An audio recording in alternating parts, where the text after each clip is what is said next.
Good afternoon, everyone. Thank you for joining us today.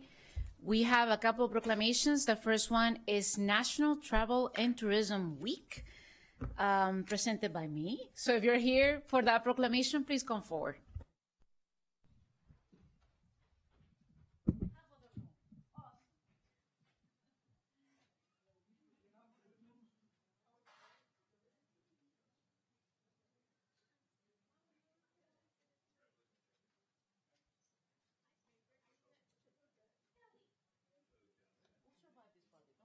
I see your face. I see your face. Just hanging there.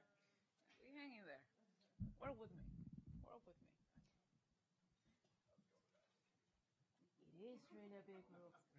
This is amazing. I'm already excited. I need a good news today. There you go. Come forward. Don't be shy. All right.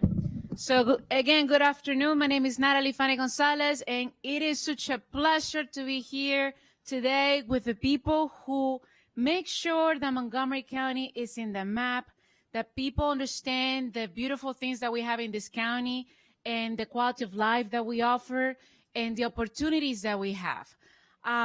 So I am thrilled that we are celebrating National Travel and Tourism Week and the incredible role tourism players make, like every single one of you.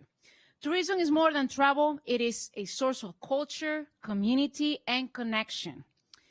From our urban centers to our ag reserve, every year, millions of visitors come to Montgomery County and support local businesses, restaurants, hotels, and attractions that make our community special. I know there is an important Tastemakers event coming up, and I'm sure you're going to mention. So I will mention that Taste of Wheaton is happening on June 7th.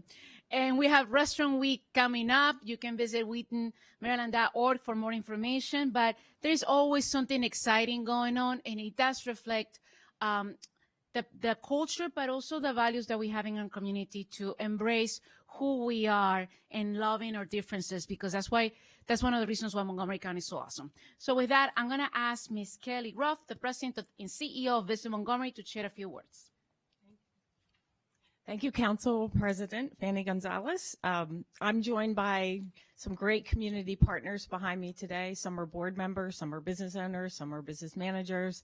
Two of our venues that generate the most hotel room nights in the county are with us today. The Maryland Soccerplex welcomes over 1 million visitors a year, and our beloved Bethesda North Marriott Hotel and Conference Center are here today. The tourism industry is a $2 billion industry for Montgomery County. We welcome 9 million visitors a year. We're a revenue generator, and we just finished our strategic plan, looking forward to the future and helping to continue to develop a great quality of place and bring revenues to Montgomery County. So thank you, Council President Fanny Gonzalez, and also to all the partners who came today and took time out of their day to be part of this process. Thank you. Thank you so much. And honestly, and I don't do this often, but for this group, I will. If you can please say who you are and where you're coming from, that would be great. Maria Vardas with Visit Montgomery. Adam Murphy, Monami Gabi. Stephanie Oslander, Communications Manager, Visit Montgomery. Catherine Cross, Destination Sales Manager, Visit Montgomery. Lee Calicut, Senior Destination Sales Manager, Visit Montgomery. Eric Rosh, Board Member, Visit Montgomery. Matt Libber, Maryland Soccerplex. Joe Doran, Visit Montgomery, Community Engagement and Partnership Manager. Robert Luttrell, Bethesda North Marriott. Caitlin Track, Marketing Intern at Visit Montgomery. Letitia Engel, Manager of Marketing Communications. Visit Montgomery. David Child, General Manager of the Bethesda North Marriott Hotel and Conference Center, and also a board member of Visit Montgomery.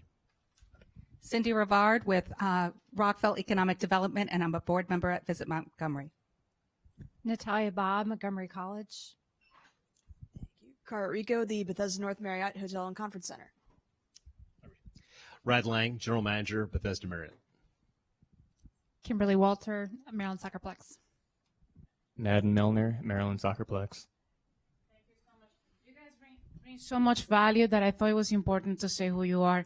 And something, just because we have the folks from Soccerplex here, I want to mention is that the folks from Visit Montgomery have been so key in the sport tourism workforce that we put together to ensure that people understand that sports is a $1 billion industry, and we have so much potential, so many things happening in Montgomery County that uplifting that work and ensuring that we step up to the next stage is key. And I look forward to the results of that task force at some point this year. One of the key tasks that the task force has is creating a multi-use facility in the county for conventions, competitions, but also high school graduations. Because if you have a kid in high school, guess what? Those graduations don't happen here. We don't have the space. And so that's one of the key things that we're doing. And you have done such an amazing job there, the two of you. So thank you for that. I'm going to read the proclamation right now.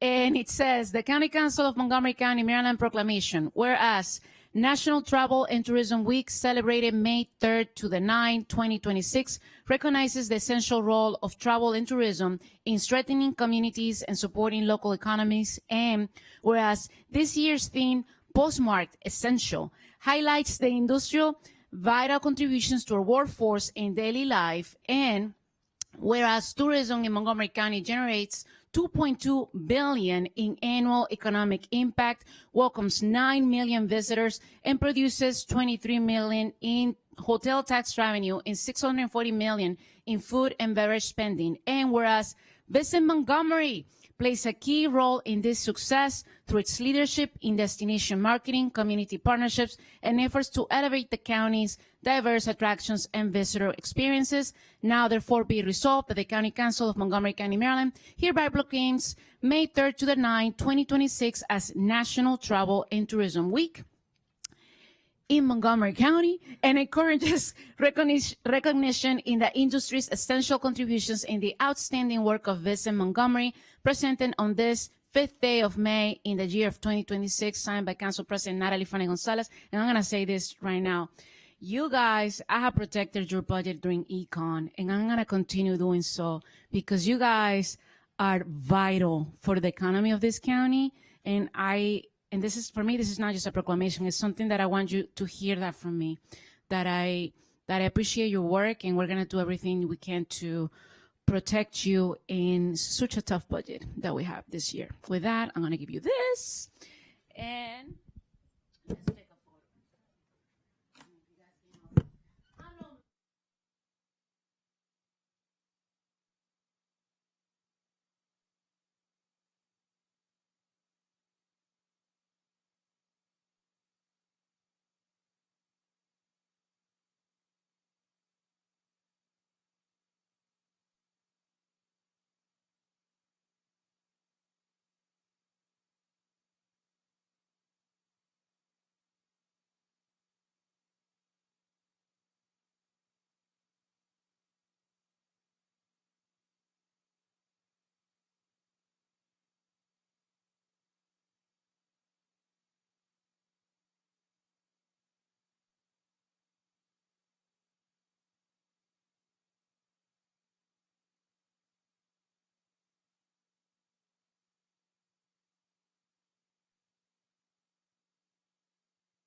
The second proclamation today is recognizing Education Appreciation Week by the County Council Education and Culture Committee with the County Executive. If you're here for that proclamation, please come forward. Wonderful. Thank you. Come on down to all our great educators and supporters of educators.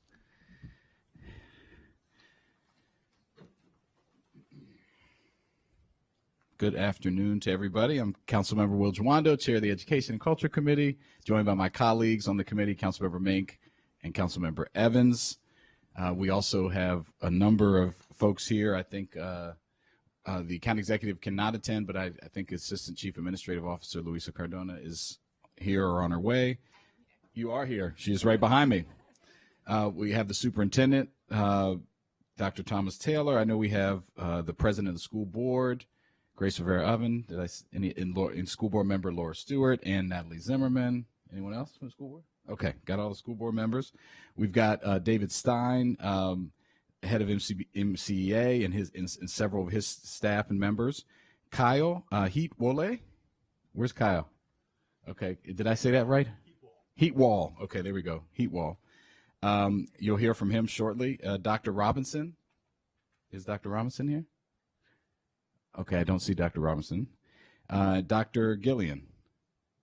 There we go. Okay, thank you. Thank you for your voices. There's some of our great educators who you're going to hear from.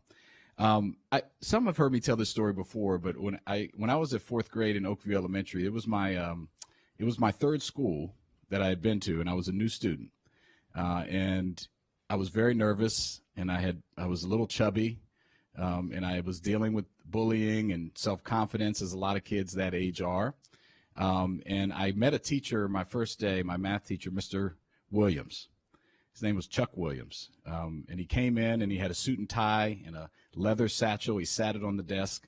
In this room of about 30 Black and Latino students, immediately shut up. He commanded presence. He's the first African-American man I had seen wear a tie to work every day. Before the end of the school year, he actually taught me how to tie a tie and gave me my first tie, which I still have. I didn't know his backstory, but I would find out later, and researching for a book that I wrote that he's in, that this was his second job. He flew helicopter pilot. He was a helicopter pilot in Vietnam as a captain in the U.S. Army, retired from that job, and then became an elementary math teacher in MCPS, and came into my life for 9 months and changed it, as well as the other students in that class. One of the many, many examples of educators who every day are stepping up, changing lives of our students and our families, and helping them figure out what they want to do and navigate a whole multitude of issues and learn. And I often remind people, even though it was a 4th grade math class, it was also a civil rights class. It was a grammar class. It was a, communication class. It was everything else too. And I think about him often, but especially this week. And you're going to hear from some great educators today. They need our support. They need our support.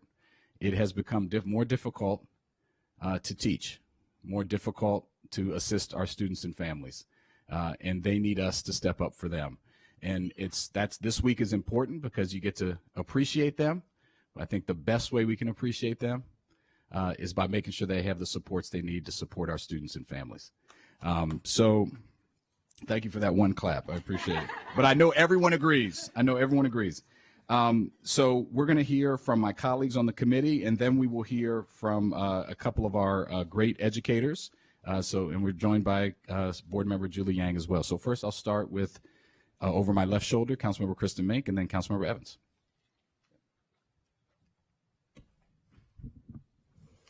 Thank you to everybody here today, and thank you. And thank you to everybody who can't be here because you are in our schools, in our classrooms, hard at work, supporting our students and our families. As a former teacher myself, I taught for about 10 years, including in MCPS. This is an event that means a lot to me, as does the work that we do as a council and as a county to support our schools and support those who make it run. Teachers had such a formative impact on my life. It is the teachers that I loved that made me want to be a teacher. Every year I fell in love with my teacher, and I told them, I'm gonna be a preschool teacher when I grow up, and then I'm gonna be a kindergarten teacher when I grow up. I'm gonna be a first grade, and so on. Eventually I did settle down primarily in middle school, where the kids are just a special kind of personality. And I loved it. And I remember so vividly so many experiences that I had with many of my different teachers that went beyond academics, as the chair was noting. And all of those pieces that are needed in order to support my academic development. You know, teachers who saw when I was upset about something. I remember a teacher catching me in the hallway and finding out that I had just gotten the news that my grandmother had passed away. and all of the supports that quickly went into play and, wrapped me up for, that day and the days to come, the communications with my family, the ability for me to come and go as I needed from my classes throughout the day, to go check in with the counselors who somehow were providing those supports to me, and to all the other students around the building who were going through their own independent moments and crises, but somehow making me feel important, valued, and supported. And that was what allowed me to continue going through my own educational journey at the same time. So I so thank everybody who is hard at work on behalf of our students, who is providing those moments. At getting to return the favor as a teacher was incredibly meaningful. I will note, students who used their correct pronoun in my classroom. They were not using it anywhere else, and how impactful that was for them. And I'm grateful that I had the opportunity to do that. So for all of the many moments that are unfolding in our schools that we don't see, but that take a lot, we are deeply grateful and glad to be here to recognize that formally today and in the work that is to follow. Good afternoon and happy Appreciation Week.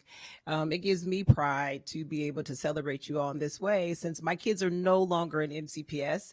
I don't have cards or gifts to send off to them to the classroom. So this is a really great way to just say thank you. My husband and I moved here over 23 years ago for the public school system here in Montgomery County, and I was very fortunate to serve 8 years on the school board. So I really do value all of the educators, everyone in the school system. You are doing more than educating our students, and oftentimes you're being nurses and counselors and grandparents. You're partnering with our families, so it's deeply appreciated. What I do know is that you go above and beyond your regular assigned duties that are in your contract. But I just wanted to publicly acknowledge you all and say thank you, that we could not do this work without you. You help to ensure that all of our students, as they leave high school, they graduate from the public school system, that they're equipped to do whatever it is that they might do, whether that's go on to college or go on to their career. So we can't thank you enough. We hope that you feel valued, that you know you're appreciated, not just this week, but just all throughout the year.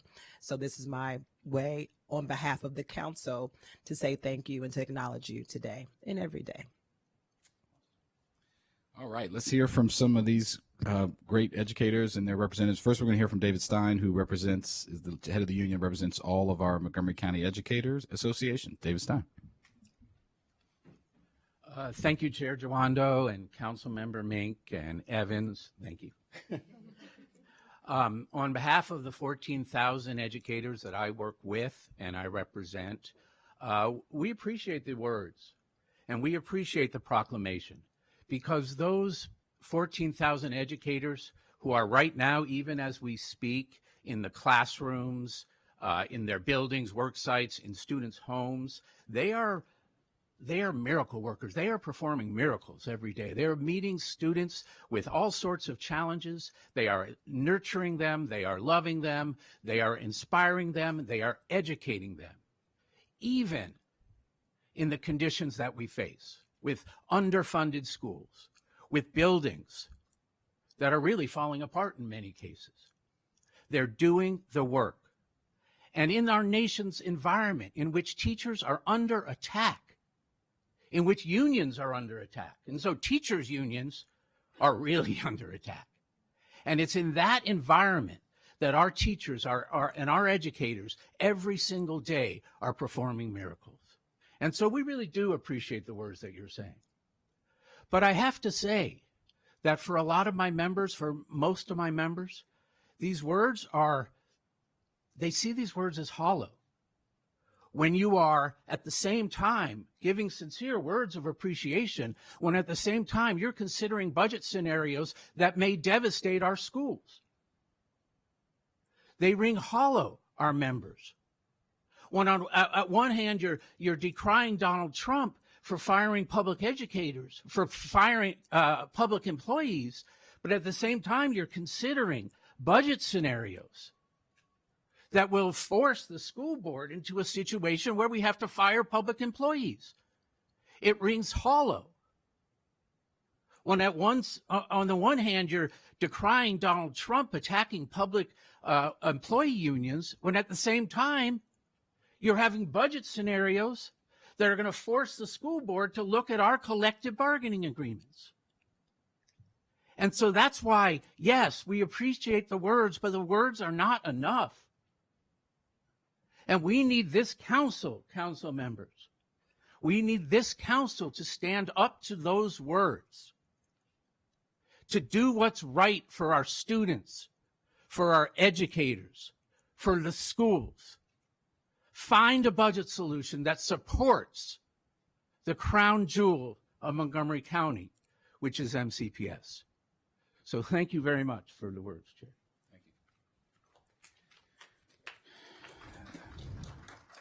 All right, thank you very much, David. We're going to hear from Kyle Heatwall, principal at Flora Singer Elementary School. And I also remind Educator Week, we incorporate all of our, including the instructional leaders in the building. So. Well, thank you. Yes, as we call it at my school, it's Teacher and School Staff Appreciation Week, because we don't want anyone to feel unrecognized or unvalued this week, because everybody's work is so important in what we do for children. And I don't know if any of my SEIU colleagues are here, but I always take a quick moment just to also recognize all of our SEIU colleagues, but I always feel like our bus drivers and bus attendants don't receive the recognition that they deserve. For so many of our families, they are the face of MCPS. That is the face they see in the morning and the face they see at the end of the day. So I just want to give them a quick shout out. But I am here to represent my fellow school administrators. I was asked to be here by my colleagues in McBoa. And on behalf of all of us, I just want to thank the Board of Education and the County Council for their continued support.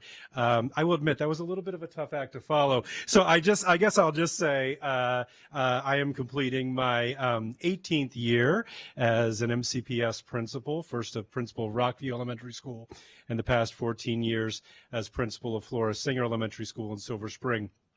And certainly things have changed quite a bit during those 18 years, and the things that we are dealing with now it's a unique landscape than where we were 18 years ago. But our commitment is unwavering. Our commitment to our students, to their education, to their well-being, to their basic needs, and above all else, to their safety, which is seemingly more important than ever. And I just, again, want to thank the continued partnership from our Board of Ed and our County Council as we strive to meet that commitment. So thank you. Thank you. Thank you. Thank you so much, Kyle. And last but not least, we have Abba. Is that you? Yes, come on over. A family engagement specialist and a member of SEIU. So come on in. How low do I need to go? There you go. Thank you in so many different ways on behalf of all the families of Montgomery County Public School from pre-K to 12th grade. As you heard, our name is Family Engagement Specialist, just as it describes itself. Our role is to make sure that Montgomery County provides educational access to all families, no matter what challenges they may face, and their ability to follow up with their children's education, to check with the teachers, everything that has to do with a child, from enrollment until graduation. We are involved, not just for the at-risk students, but for all students in any building. We work with students, families, but we work with the teachers, the administrators, the counselors, the personnel workers, anyone that has anything to do with those children. We try to connect them to the parents, so the parents truly are partners, not just in words, but in action. Well, how does that affect the child? If the parents are not involved, the home front is not actively playing a role. A teacher is trying to do what they can do, but the other half is missing. So I think our role, it cannot be put into any capsulized words. It is critical, and MCPS knows it. And the origin of our office, even though it has been in existence in so many different ways, well organized and supported by the county council in 2006, when community reached out. It was a partnership between the county council and Montgomery County Public School. They created an office with the intention of focusing and serving the underserved communities. Today, with technology saying parent view, QR code, portal this and portal that, we're needed even more. And then in the current situation, when many families, it doesn't matter where they come from, they could move here from another part of the world or from Tennessee, they still need us to connect them to their teachers. The teachers can't do it all on their own. The counselors cannot do anything and everything on their own. Everybody is having to do more. Our role is to be the connector. So if you look at us as the ring that connects everybody to everything and everyone that has to do with that child, please support our growth, not our shrinking of this service to the families. If your child is sitting next to a parent who cannot do what you can do, then please support our presence to be there if MCPS is to do what it promises to do. Dr. Taylor and the board are aware of this. What's missing is budget. So budget is up to you. Thank you. And I skipped, last but not least now, Dr. Jillian, director of the Paul Peck Humanities Institute and professor of English at Montgomery College. And we love our Montgomery College educators too. And then we'll read the proclamation. Good afternoon. I have the privilege of representing Montgomery College here today.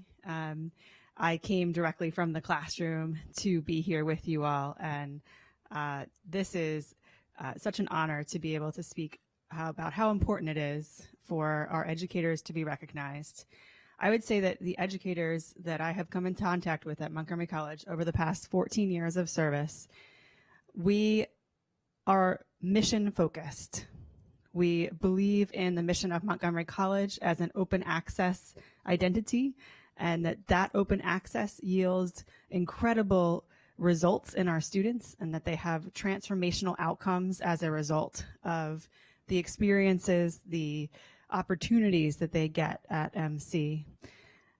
And we stay as educators at Montgomery College because of that mission, and because we get the opportunity to help so many of our students who may not otherwise have the opportunities that Montgomery County affords them.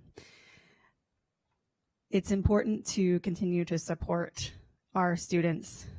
Needs are always high, but this is a really challenging season for our students as they juggle not only our local and national context, but they're also trying to figure out what is their way, what is their path, and sometimes with populations who are discriminated against. And we have one of the most diverse populations in the nation, and I'm really proud of that fact. And please continue to support the wonderful work that we get to do at Montgomery College every day. Thank you.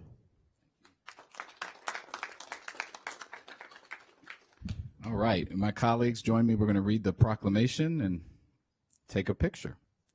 Whereas the vital role that all professionals play in learning environments is recognized with a diverse network of skilled and dedicated educators supporting learning at every level, and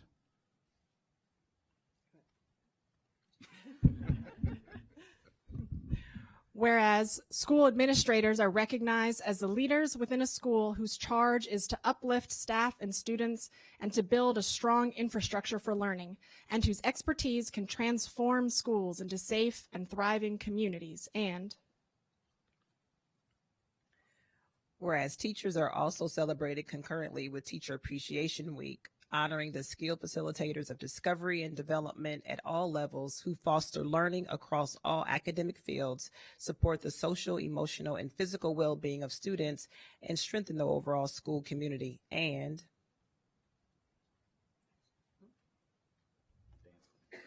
Whereas educational support professionals create an environment where learning can take place by feeding students, maintaining safe and clean facilities, transporting students to and from school and extracurricular activities, maintaining secure school environments, and coordinating main office responsibilities, making them a vital part of the educational ecosystem. And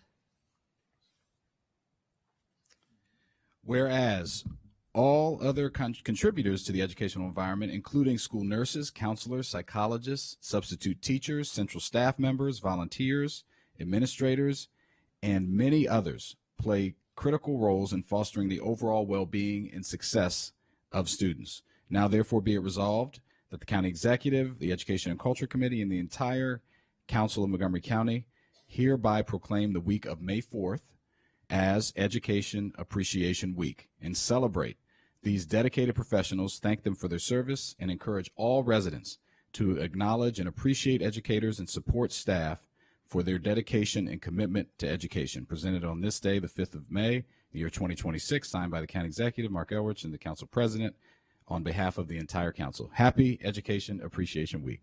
Thank you.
Thank you, everyone, for coming today. We're going to move on with our agenda. Item 4 is a public hearing in action on a resolution approve.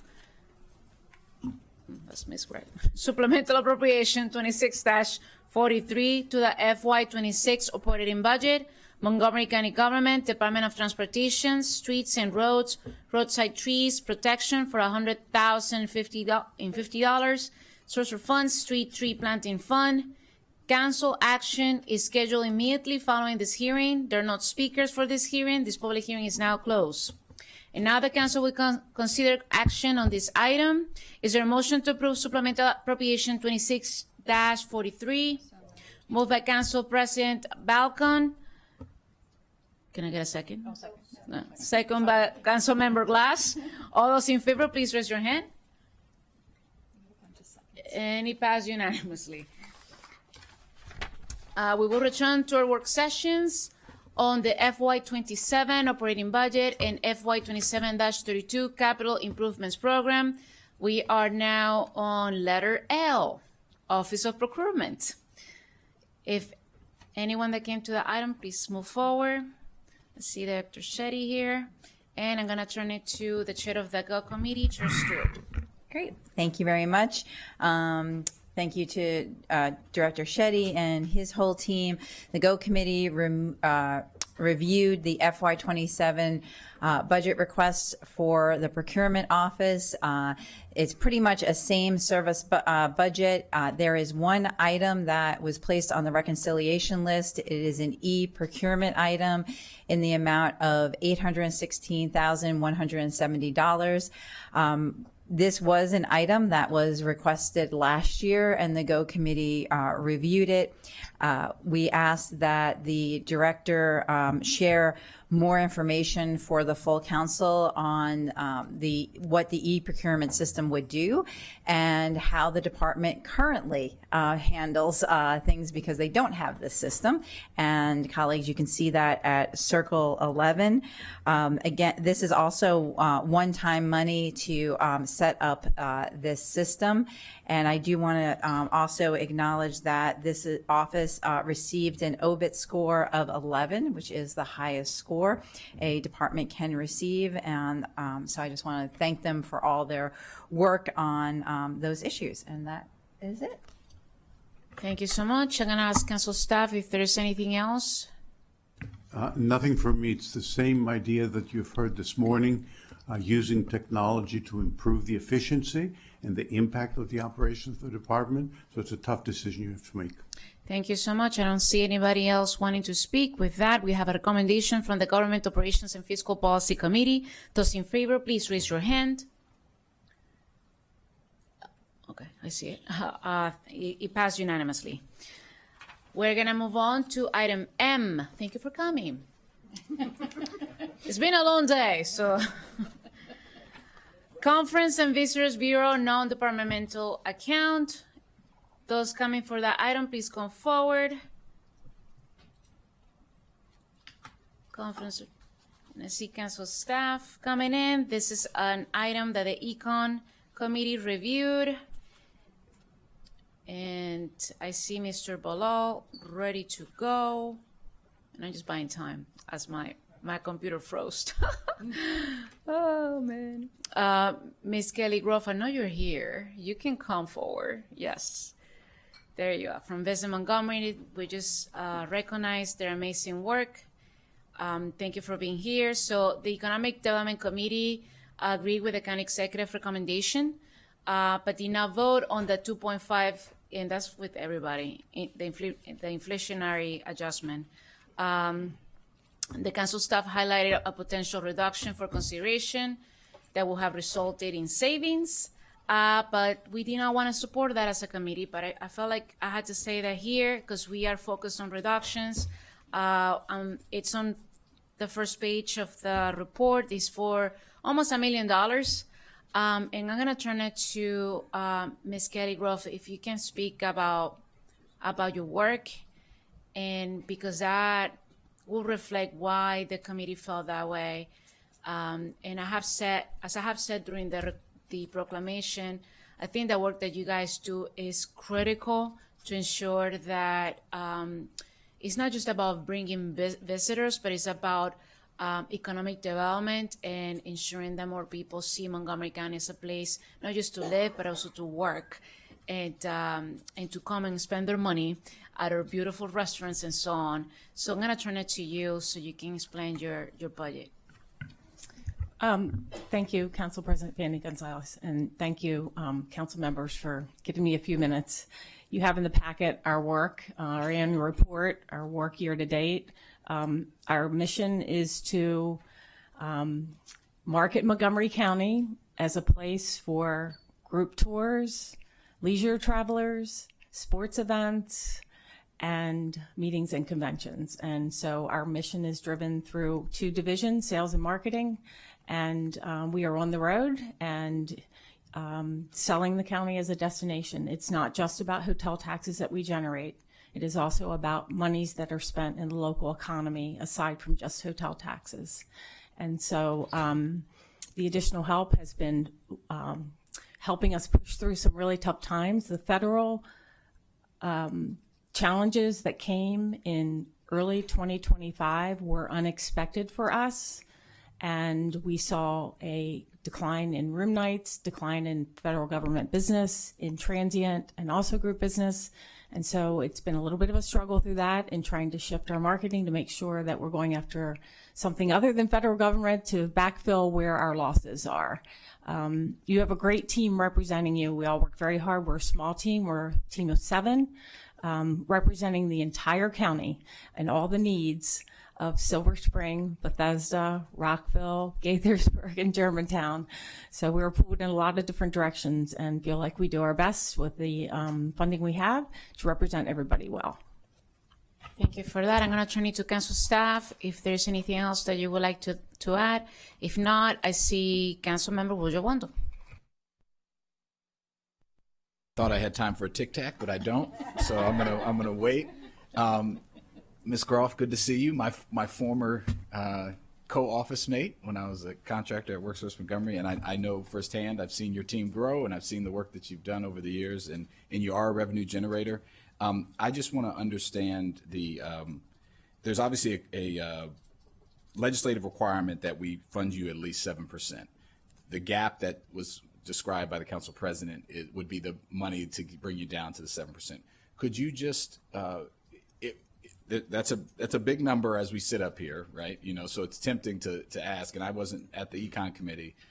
What would the impact be if some portion or all how would that operationally impact you if that number was reduced to some extent? And I realize some of this is up in the air because we don't know what the inflationary adjustment is going to be yet.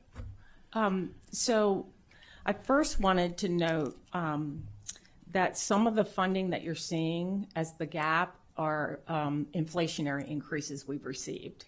So we've been receiving inflationary increases over the last couple of years. So that, if you include FY27, that comes out to be a little over $250,000 within there. The impact is we're a marketing agency.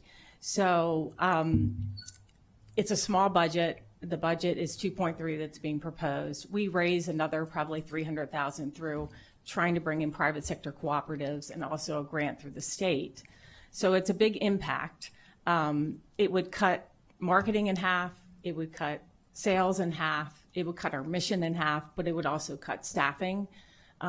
There's no way to avoid that because we still have to be a marketing entity. So that would be the impact. And you bring up the point, you're only 2.3 million already, and so taking 900,000 of that would be devastating. Okay. Thank you for the context. Thank you for the work you're doing, and appreciate you. Thank you. I don't see anybody else wanting to speak. With that, we have a recommendation from the Economic Development Committee. All those in favor, please raise your hand. This item is approved. Thank you so much for coming and all the work that you do.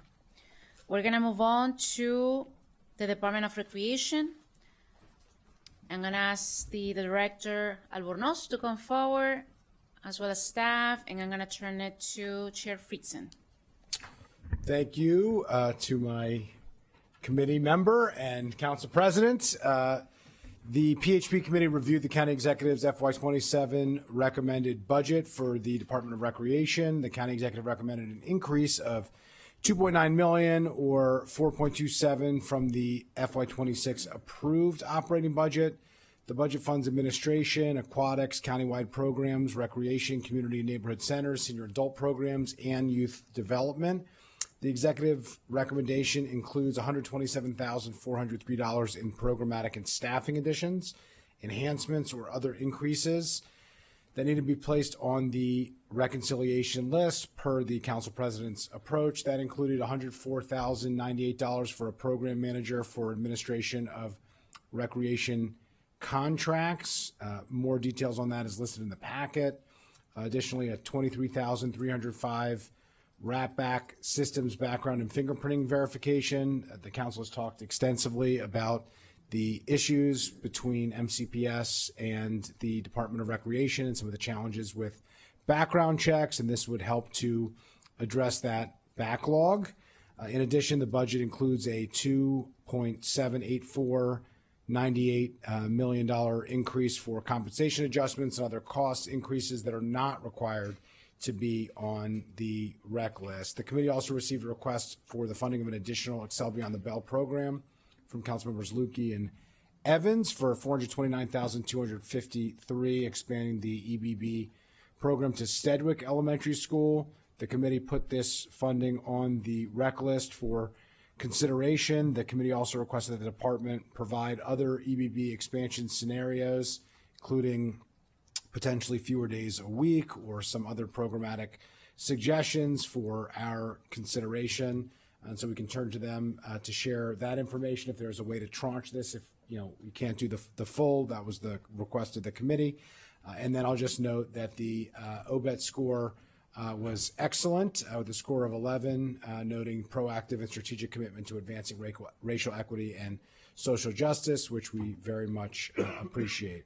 With that, I'm happy to turn it over to Ms. Cummings to share programmatic changes in greater detail, the department's plans for the use of PLAR funds and Rec Assist, which are in the packet as well, but that is an overview of the committee's work, and do think turning it over to the department to share any views on that EBB expansion, which they were supportive of and understood the fiscal constraints, and we're looking at different scenarios. I think that would be appropriate as well. Thank you. Just to note a couple of additional things that have come up through conversations since the committee meeting that we outlined in the cover page. We did put some additional information, as Chair Friedson mentioned, on Excel Beyond the Bell expansion. You can see on table 1 of the cover page, we have the FY27 Excel Beyond the Bell expansion to Stedwick Elementary for a full year. As annualized with a 9-month lapse, that would be a $441,202 increase to the budget for FY27. That would be $471,242 annualized, my apologies, for FY28.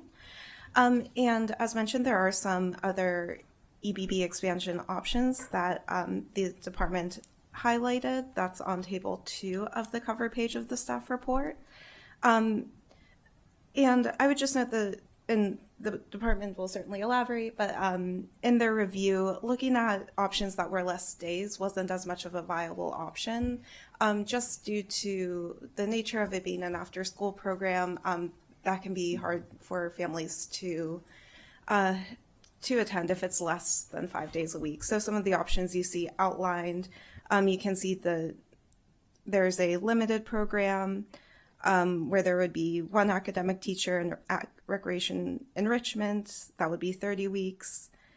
There's a model that's modeled after the Rec Extra middle school program, one modeled after the Fun Food and Fitness program, and another option that was highlighted as well is to expand EBBE seats to an existing program. So that would expand the seats to 144, which is 6 groups of 2 through 2nd through 5th graders at an existing elementary location to accommodate youth from a neighboring school. Would the council wish to pause here for a discussion, or just keep going through? I would say keep going until we... That sounds good. Another thing we just wanted to note, there is a little bit of an inflationary adjustment. So upon further review of the operating budget, it was realized that 2 contracts in the total amount of $11,548 with Kid Museum were accidentally included in the list of non-competitive contract award entities that were used when calculating the county executive's recommended inflationary adjustment for the Department of Recreation. So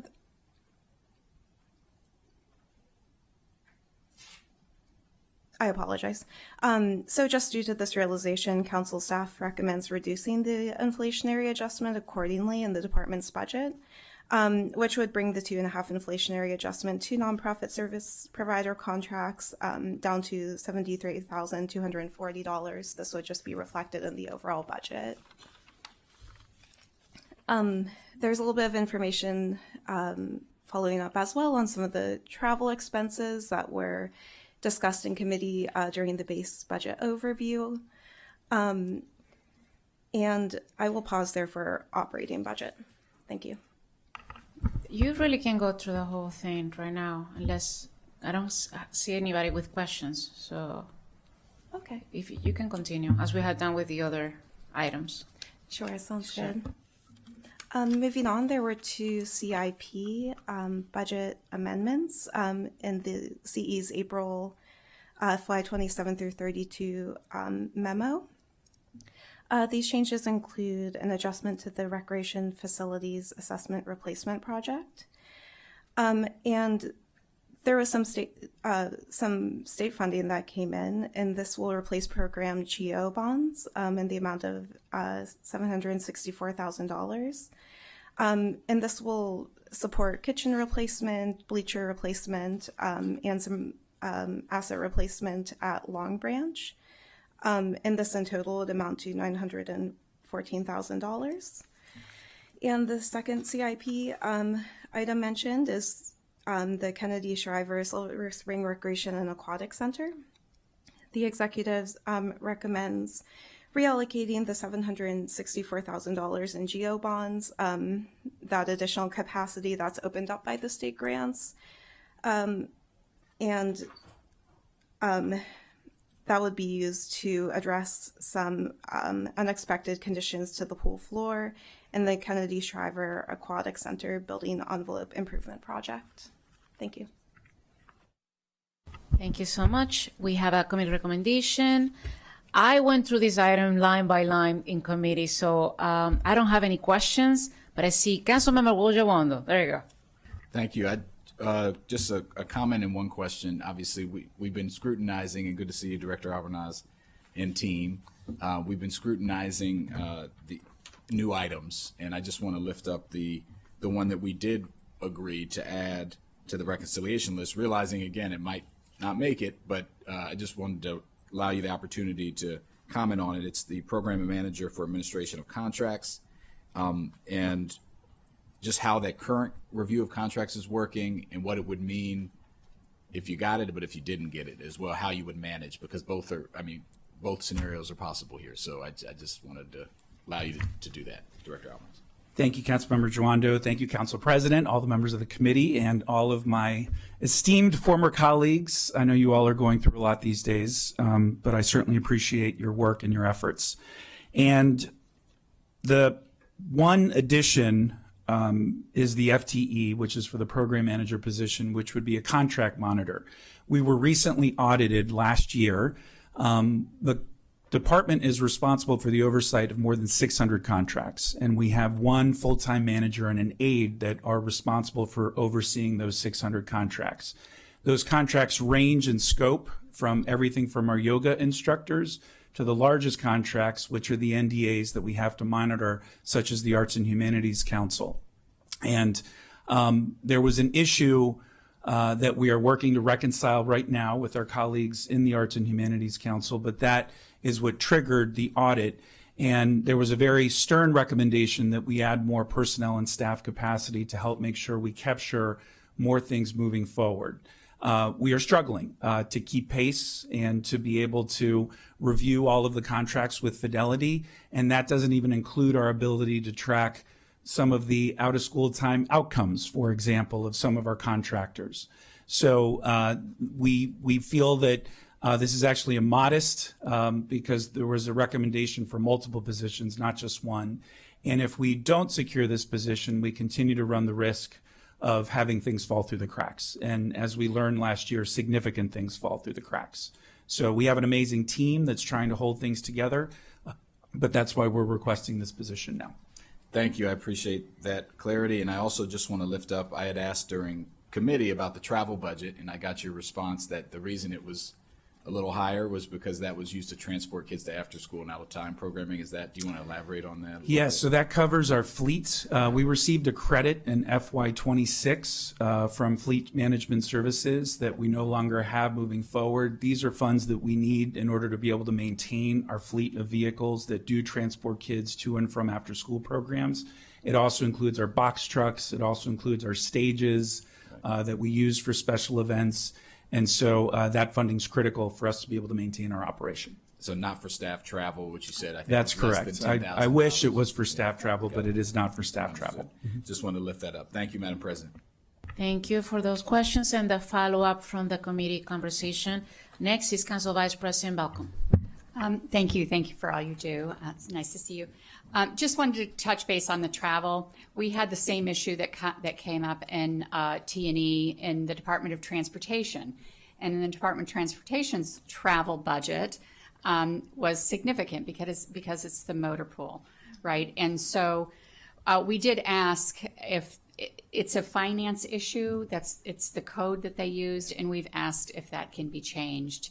And certainly, we have access of whether we can change it in our budgets. But the finance department has to come up with a different term for it because it's all coded as travel. I just wanted to bring that up. Yeah. That's a great point. Councilmember Evans. Sure, great to see you, Director Avanos.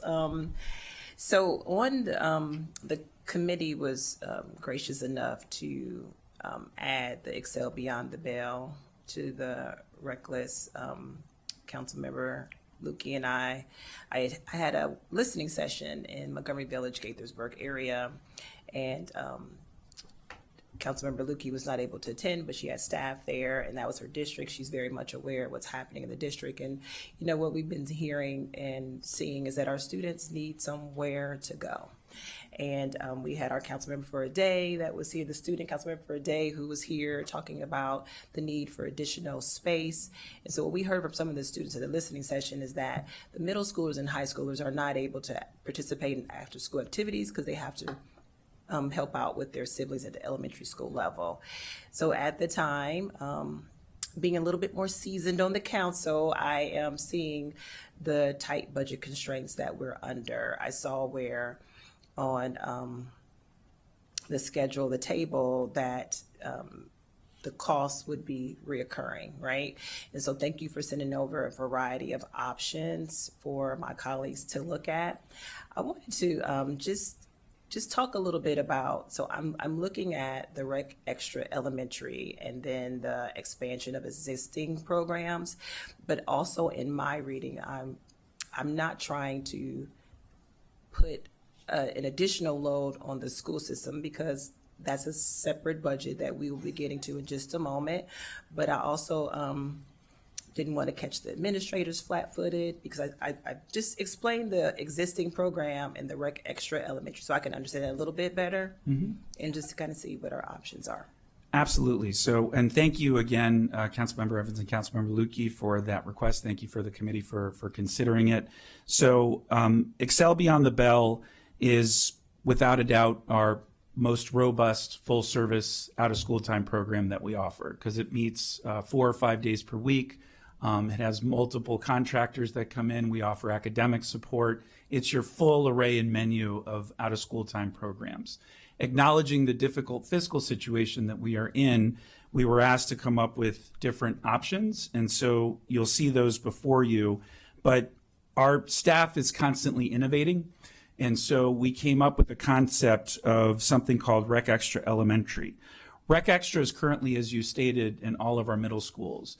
The difference between Rec Extra and Excel Beyond the Bell is Rec Extra meets 1 or 2 days per week typically, and they are basically a club format. So it's a program, it's still a free program, but kids sign up for a program that has a beginning and an end, typically 6 to 8 weeks. And so while there are services being provided, they don't go as deep or as far as Excel Beyond the Bell, but I would say that they are a good way of providing some additional out-of-school time programming that can serve as a bridge until things improve and we can bring in the full array of services. And that's what we would envision here. We would begin the relationship building with Sedgwick and the principal and the administrators, because it does take time to build trust, to have the families become familiar with our programs, trust our staff. So it's a significantly lower cost way of establishing a program that may not go as far, but still certainly has value. And then one other question, if you could answer this question. So then the school would be tasked with finding an adult to support the club? Adrian Clutter, Division Chief. So we work with the schools and we identify, it actually creates an opportunity for teachers to have additional employment. So we work with the school, we identify key staff, and we bring them on as recreation staff. And so they would get paid to be an after-school liaison, club sponsors. So it's great in the sense that it gives teachers the chance to do things that they have interest in. It might be a golf club or a knitting club or some other type of specialty. So it allows that flexibility, and that's where Rec Extra is slightly different from Excel Beyond the Bell as well. And then the other question, so the expansion of existing programs, that, from what I read, so that would mean Steadwick students would go to a elementary school where there's an existing EBBE, but then they would be required to, they would need transportation to get there, to get back. Would that also require some staff to go with them? It seemed like it's a lot. Yeah. Correct.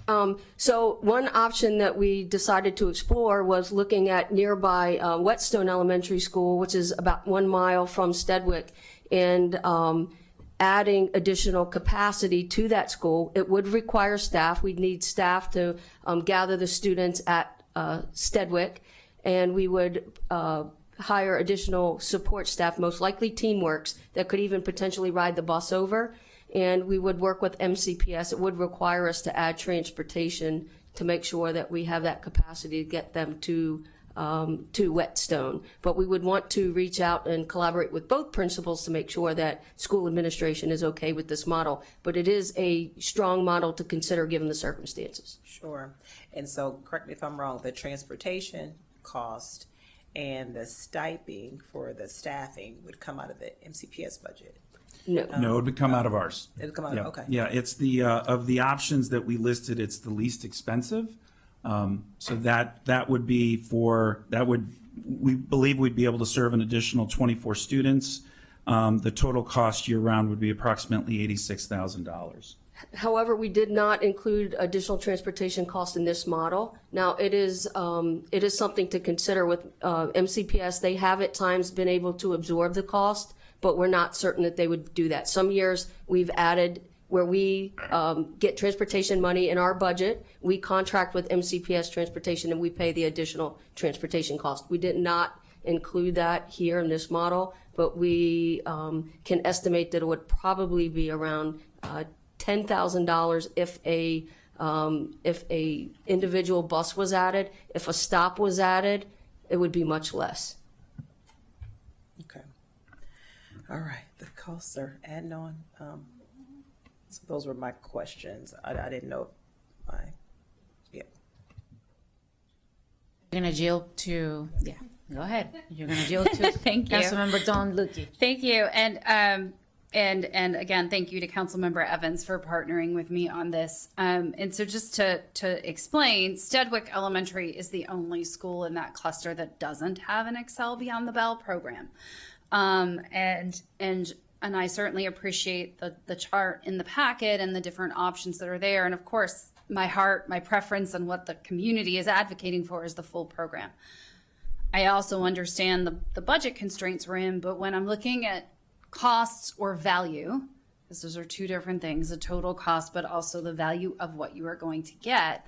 If you do some number crunching, it comes out a little differently, right? Because the expansion of existing program, and to Councilmember Evans' point, the transportation logistics there, and then still there's nothing at their home school, which to me is significant, which is a huge part of what the families were asking for. The actual cost per person of the expansion program, because you only are getting 24 extra kids served, is $3,608 per child served. Which is not much less than the full EBB $3,676 or the EBBE limited $3,319.59. So when you look at the other option that stands out, where you're maximizing it, is actually the largest number of kids that we could serve at Steadwick Elementary is the Rec Extra program. And I appreciate your comments related to how that can work with MCPS existing teachers. These are folks who already have relationships with the children they would be serving. And you could serve a maximum of 150 kids through that. That ends up being a cost of $1,070.75 per person, which is a lot less than the other option. So depends on which way you want to look at it. I know we all have lots to consider, but I wanted to highlight that because I think it in the decision-making process, people have to look at the value of what you are getting for what you are paying for and which things will maximize impact. So I just wanted to highlight that. Thank you for that explanation. I just want to be clear with the two council members who just spoke. You're not making a motion, you're agreeing with the committee recommendation, or are you making a motion to change anything? Just want to make clear. You're going to keep it as the committee has recommended. Okay, just want to make sure. I don't see anybody else wanting to speak. With that, we have a committee recommendation on the Department of Recreation. All those in favor, please raise your hand. And it is approved unanimously. Thank you very much to the department and for everything that you do. And it's a nice transition to the Montgomery County Public Schools, showing the partnership that we have among different county agencies. This one was REG, but it's also a lot of work with the HHS department and the Public Safety Department, as we witnessed 2 weeks ago when we had our session on public safety, and how the county efforts from different departments work in conjunction. And that's something that we continuously need to remember. With that, I'm going to turn it to the chair of the Education and Culture Committee, Chair Jawando. Thank you, Madam President, and appreciate our colleagues from MCPS and the board who are here, who we'll turn to momentarily. And I think this is the last item, so we've got a good bit of time for discussion. The Education and Culture Committee voted unanimously to place the county executive's full $179 million local funding increase on the reconciliation list, and per the council president's guidance, in 10 buckets that are equally divided. There was a 2-to-1 vote with Councilmember Evans dissenting to set a floor recommendation of $149 million, and which would cap the potential reductions at $30 million in tranches of $10 million each. That the goal there was to, and as you'll hear today in questions with the school system and the board, that going deeper than that would be, in the majority of the committee's view, catastrophic. And just for some context, and this is from the superintendent's budget slide earlier in the process, in FY 2010, the county's per pupil contribution MCPS adjusted for inflation was $16,806. Today it's $14,874. And since that time, since 2021 actually, more recently, MCPS has added nearly 6,000 students eligible for free and reduced price meals, over 5,000 multilingual learners, nearly 4,000 students with disabilities with an individualized education plan. We're being asked to do more and to help our students meet the needs. I see it every day in the lives of my kids and their teachers and their staff. And that's how part of what informed the committee's recommendation around a $30 million figure. They have to contribute to our budget challenges for sure.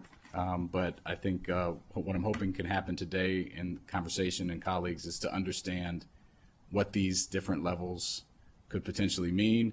That was the other committee request, that the board and the school system come to the council, to the full council, to provide further context about their budget and what certain levels of funding could mean.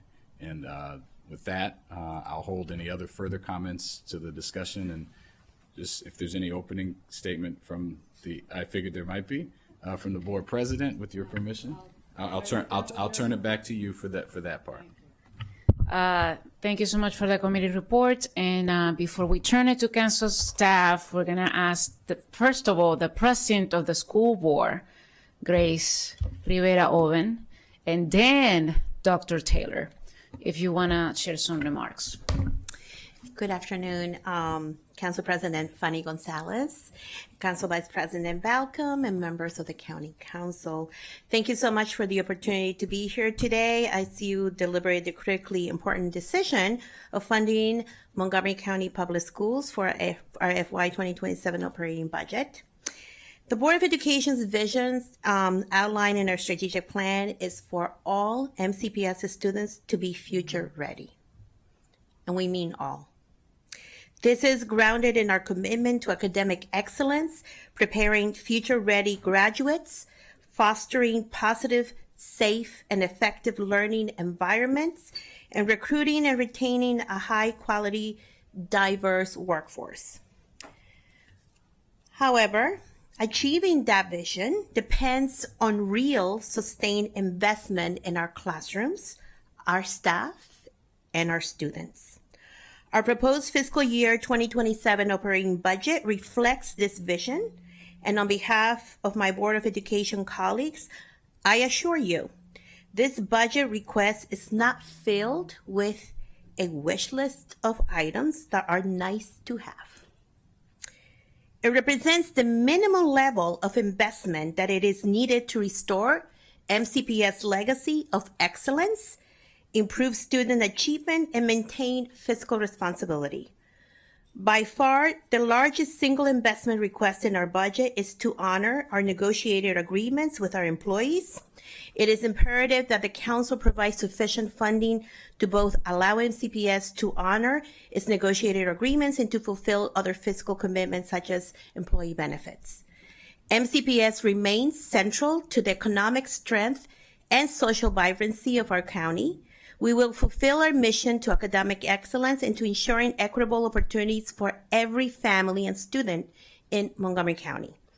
Families choose to live here, and we heard that earlier today from one of our former colleagues on the board, Councilwoman Evans. They choose to live here because of our schools, and employers invest here in Montgomery County because of the strength of our workforce. And at the same time, the board relies on you, the County Council, to provide the resources necessary to make these opportunities a reality in our school system. We do understand the fiscal constraints facing the Council in your budget deliberations. However, underfunding our school carries real and immediate costs for students, families, and the broader community. We are here as partners with you in our shared priorities of providing excellent educational opportunities to all families in Montgomery County. MCPS is integral to the future of our county, and we will continue to work together to fund an operating budget that meets the needs of our more than 155,000 students and almost 30,000 dedicated employees.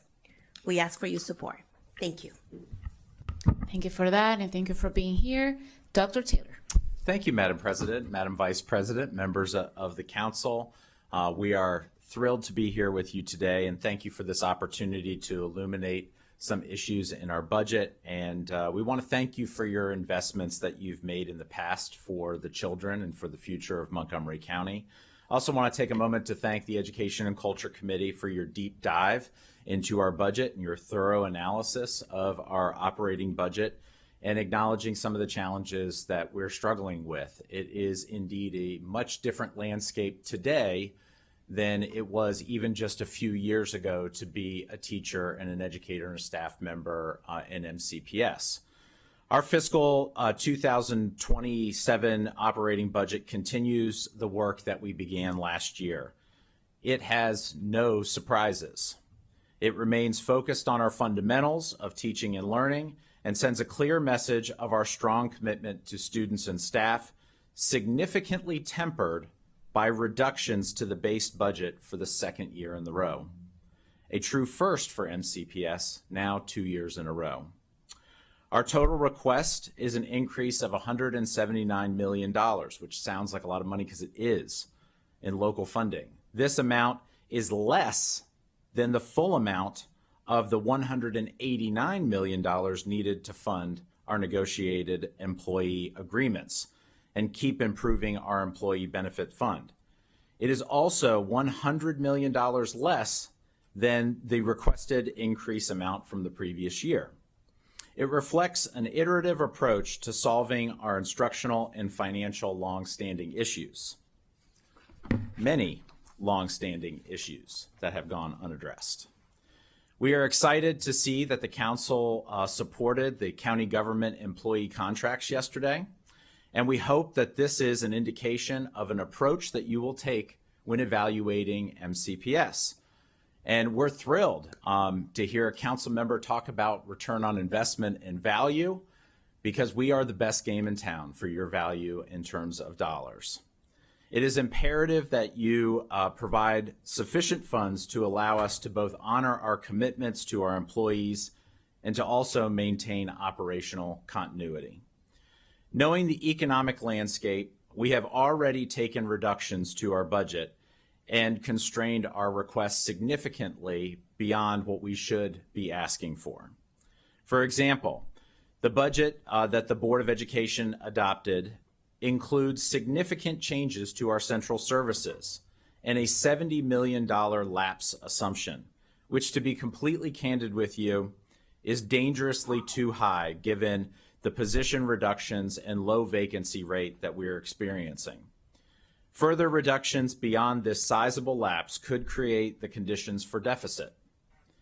It is critically important that you know this up front before making budget decisions about the school system's funding level, that this is a distinct possibility.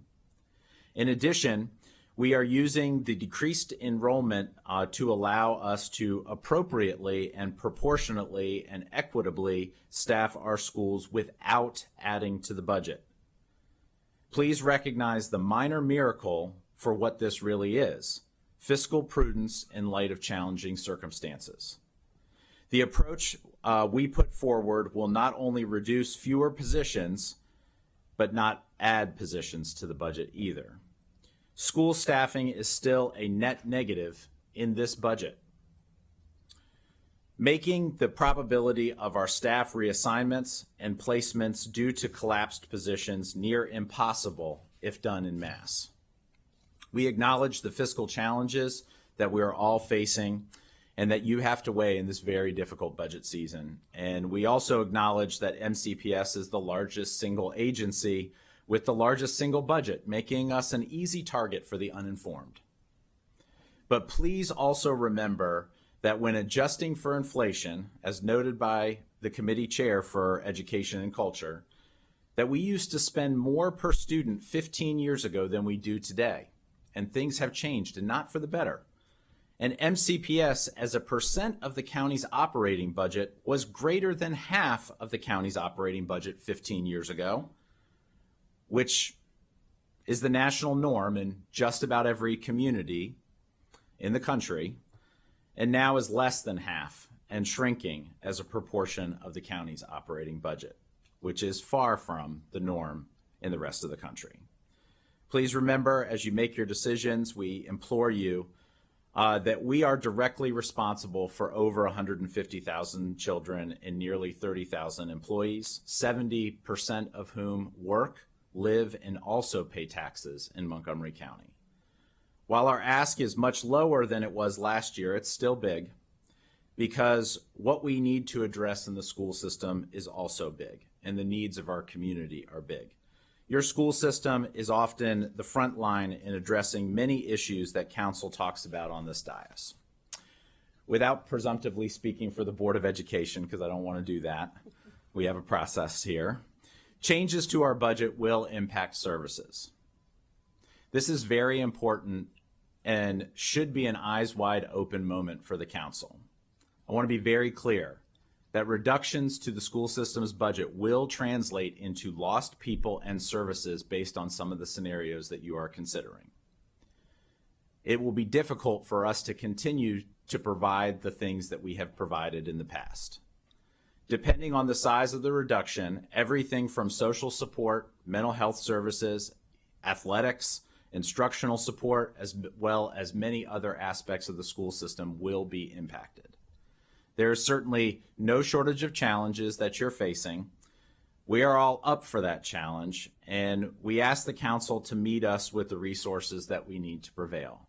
I always learn so much when I come to council, and I got to tell you, I'm really looking forward to seeing what else ends up on the reconciliation list, because our entire budget request is on the reconciliation list. And so I think we're all eager to see how council is going to prioritize the changes to the budget this year. Thank you for that, and the list is very long, so you know, for that rec list. And let me remind you, we just had the rec department here, and they do work with children. And we also have the public safety agencies here, and they also work with children. And it's a tough budget, and especially because we don't have a property tax increase, okay? So give us some room here. With that, I'm gonna start asking colleagues who has questions. But before that, council staff, we gotta go through the report first. Go ahead. Thank you. Just quickly, on pages 3 and 4 of your report are other decision points for the council today. At the top of page 3, the committee recommends accepting the county executive's reductions to the Tech Mod project. There's a table there for you to consider. Below that, also recommending to accept the county executive reductions for the facility planning project related to a potential public-private partnership for the redevelopment of the Carver Educational Services Center. And below that, also recommending accepting the county executive reduction for new expenditures from the materials management building relocation. This is the warehouse project that NCPS is considering. And then the final one on the top of page 4 is the committee recommends accepting the Board of Education proposal for the relocatable projects classrooms project, which concurs the county executive. Thank you. Thank you for that. We're going to start with Councilmember Mink.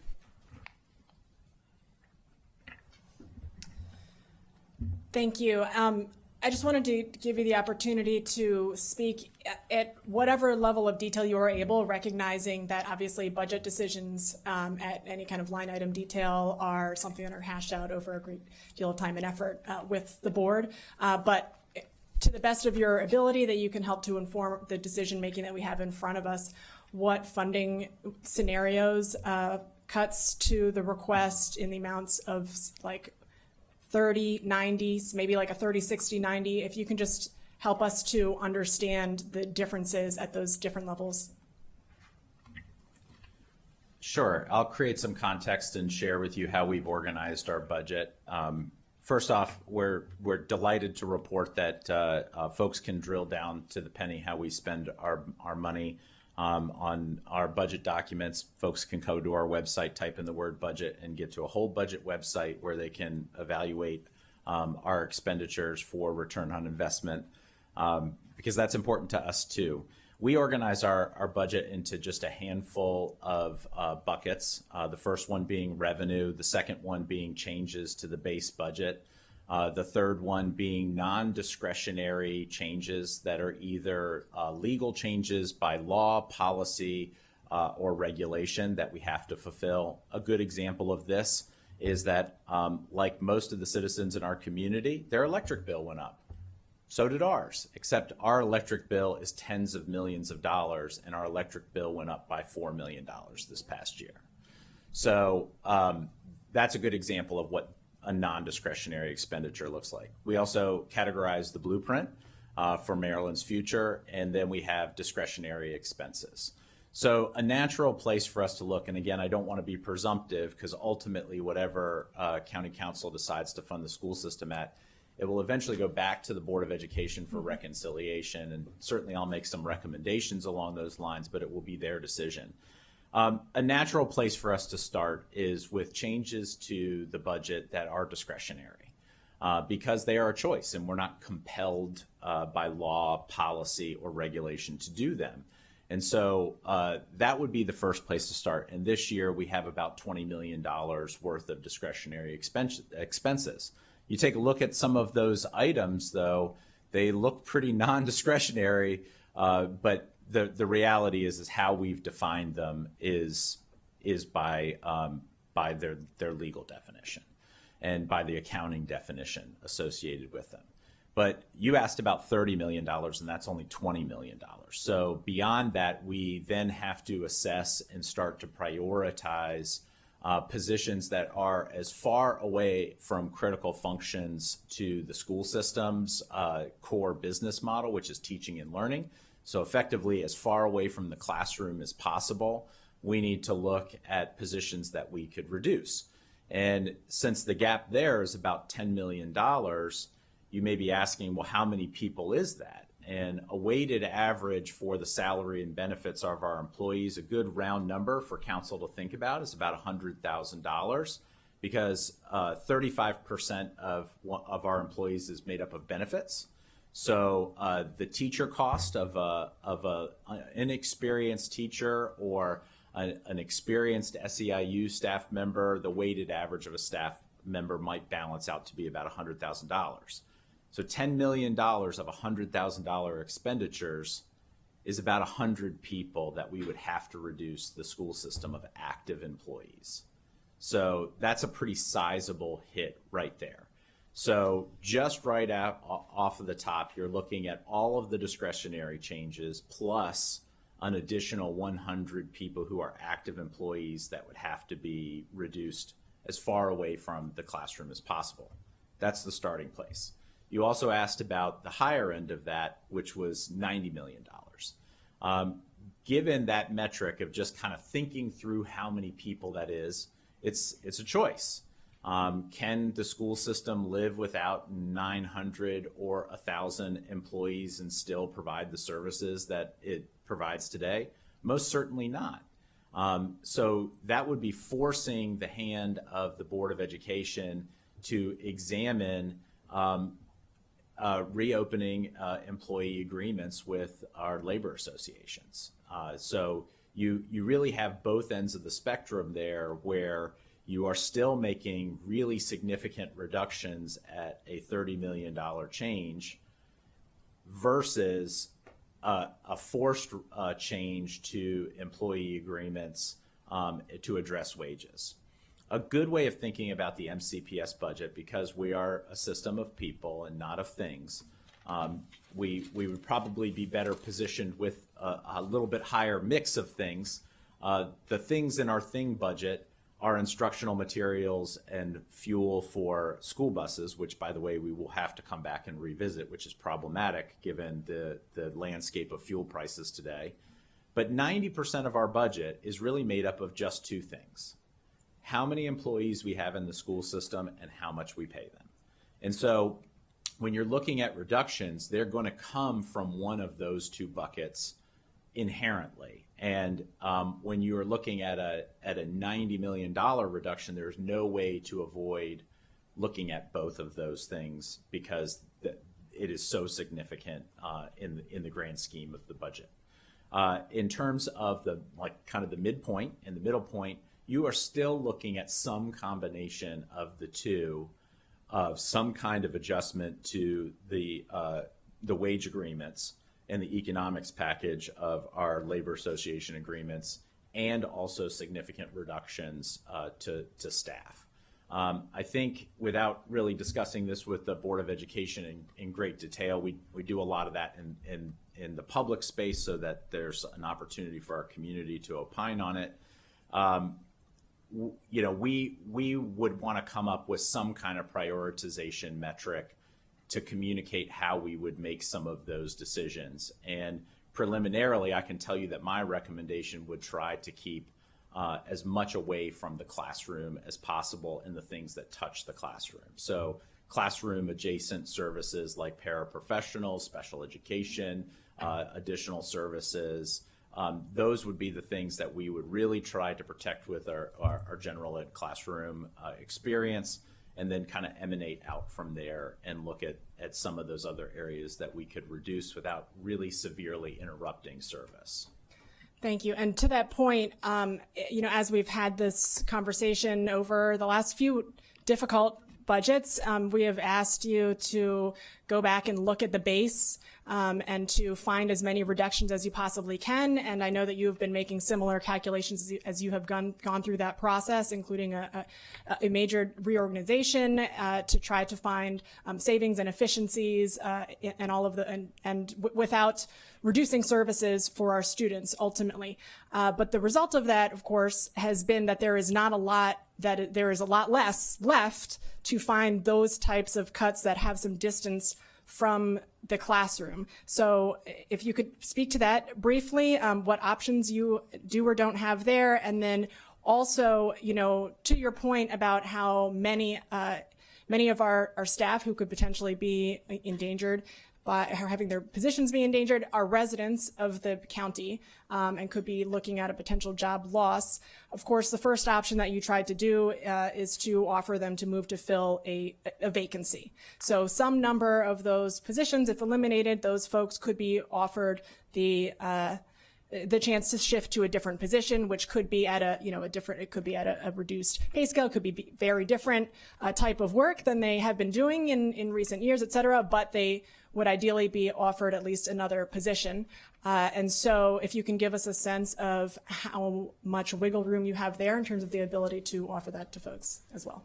All right, there was a lot to unpack there, so I might come back and revisit a couple of those. I'll start with your vacancy question. Since we are declining in population, we've actually proportionally already done some reductions. And so we are net negative in terms of school positions already in this budget because we are contracting. We're actually making up for 3 budget years worth of change to the student population. So the amount of vacancies that we have are really hyper-specific and only in a few places and create very minimal domino effects. One that might create domino effects might be a principal vacancy due to a retirement or a move. And that might create a domino effect, which might create other jobs. But the lion's share of our positions are things like electrician, plumber.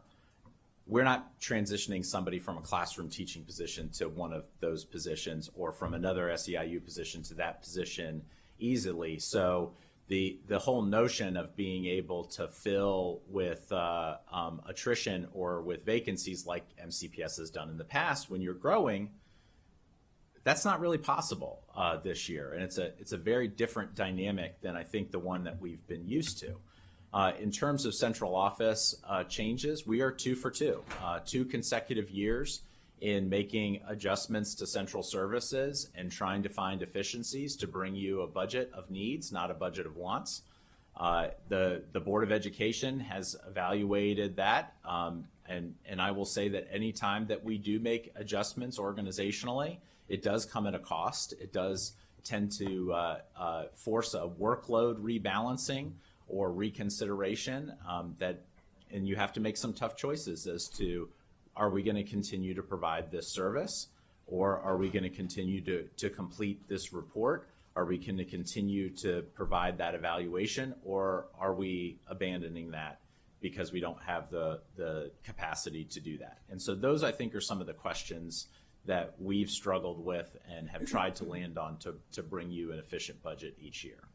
Thank you. I appreciate that. And I assume that other colleagues have questions, so I will get back in the queue. Thank you. Councilmember Will Jawando. Thank you, Madam President. I appreciate Councilmember Menk's questions and the answers about the lapse and just how there's not, I think we have to underline 3 times the fact that there is not ability to absorb positions through the RIF process.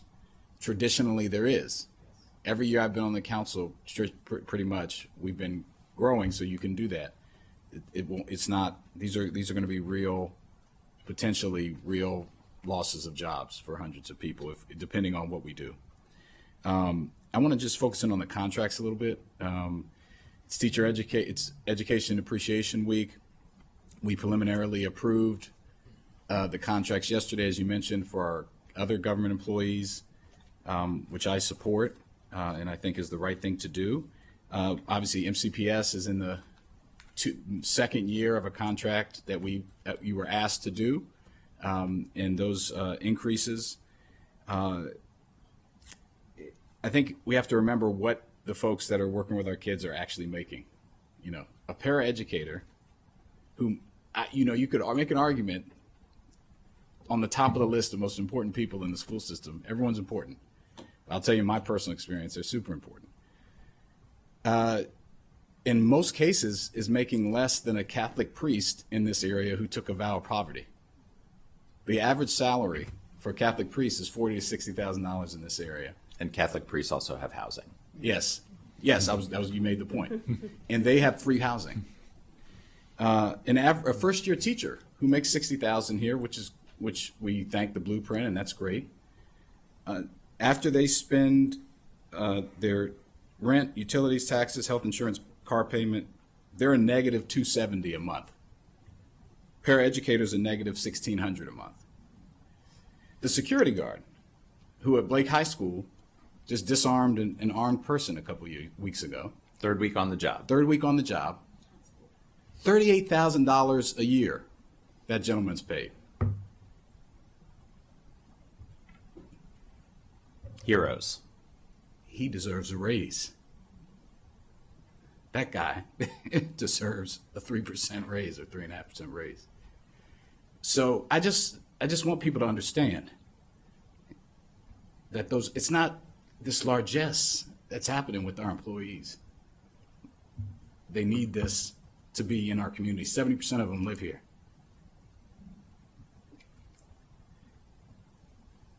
The teachers in Baltimore City are paid more than our teachers. It's important for competitiveness. It's important for attracting and retaining the best and brightest. We need to make sure we keep up with that. It's a core commitment. Could you talk about the discretionary items a little bit? In that discretionary item, we have security guards for elementary schools, which currently aren't there. I think if you ask most parents, myself included, I have an elementary student, I'd like a security guard at that school. We also have the special education resource teachers at the school. Could you explain just even those two, which I think are the largest two in that bucket? Yes, of course. I'll start with our security assistants. One of the conversations that we had in the budget discussion last year, and I'm pleased to remind council that we had promised to come back to you with iterative solutions and not to eat the entire apple all in one bite. There's a lot of structural issues that we need to address. One of them is to make sure that we have adequate security presence in all of our schools. I think we see that underscored regularly in things that happen in the school system and in the community, and the necessity for us to make sure that we have that coverage. So we committed to a multi-year plan to add security assistance, to expand our footprint, and for the next couple years to make sure that our elementary schools were covered. This is the second phase of a 6-phase process to do that. The other one is the special education resource teachers. This is commonplace in every school district that touches Montgomery County, Virginia or Maryland, where there is a special education coordinator position that assumes the LEA responsibilities in supervising special education at the elementary and secondary levels. We have them at the secondary level for good reason, because there's a significant volume of special education needs that require support. But at the elementary level, it's very labor intensive in terms of the amount of meetings, the amount of paperwork that's required to establish eligibility for special education services or to not establish special education services. And so as a consequence of that, one of the things that I've heard frequently from council members and community members is, gosh, we wish MCPS would be a lot less engaged in litigation with special education. We do too. We would love to make sure that we are a lot less engaged in that space. We see this as a potential long-term cost-saving measure in addition to providing the level of continuity of services that our parents and our students need, and adding stability to a system that desperately requires it. I appreciate that. Those things in my mind are not discretionary, but they're in your budget as non-discretionary because they're not required by law, but they are, seriously needed. The last thing I'll say is, we recommended the full amount go on, and that there be a floor, and I just want to recognize that even at the floor, that's going to be difficult. That would be difficult. That would require a lot. It would encapsulate some really difficult decisions that's going to affect people. But I think we need to support this budget, and I appreciate my colleagues' consideration. Thank you, Madam President. Thank you. Before I turn it to the next council member, I will say that, especially with the new superintendent and the new leadership on the Board of Education, and I say this as a parent, which complains a lot, and I just have certain schools that I still need more of your help, and I'm not gonna get into details because you know what I'm talking about. I have seen the huge evolution of MCPS in terms of transparency. I mean, you already mentioned the budget and how really practical it is for people to go on the website and look for things. Yeah, you can say there is always room for improvement, but I can also say the same thing about county government and and particular agencies. The same thing. And I just want you to make sure that you understand, and I think you do. Nobody here, it's saying we don't want to fund the schools. No one here is saying we don't appreciate our teachers at all. We're just confronted with a situation that we have a budget that is not balanced, and the money has to come from somewhere. My job as council president has been, since we're not doing a property tax increase, let's put everything on the table. Everything on the table, whether people like it or not. Even things that I deeply care about, we're on the table, because if I'm gonna be council president, I need to be objective and I cannot take favors on anything. But I just wanted to say that in public, yes, there's a lot of room for improvement, but I can say the same thing for every single agency, not just within Montgomery County, but across the state. Okay, let's just put, and I don't even want to address state agencies. So that's something that I don't want this conversation to lose that. And also a reminder of what I said a few minutes ago, how your work is connected with so many other agencies and things that we're doing to uplift our communities in terms of, health and human services, with a crisis center, with the police department, with the rec department, with parking planning. People have no idea.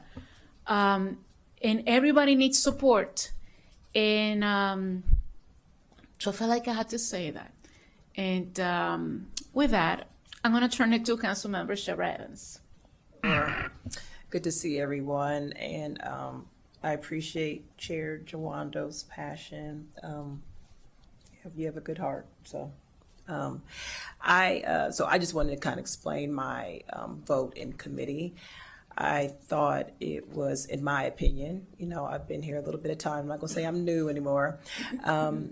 I didn't want to be premature in cutting the school system. And however we want to word that, I wanted to allow my colleagues an opportunity to not only look at the packet, but most importantly, to hear from the school system, so that everyone could hear firsthand what it would mean for any reduction to happen. And as I stated yesterday, what I didn't want to do is catch anybody flat-footed.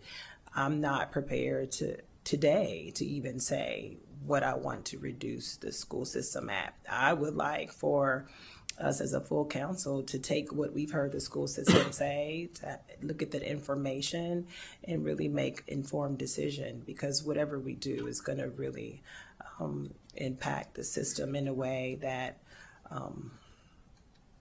I don't know that it will. From what you said, any amount won't be good, right? And having been a parent of 2 MCPS graduates, having been on the school board, I'm getting a little emotional. I don't want to do anything that's going to hurt our school system. I don't.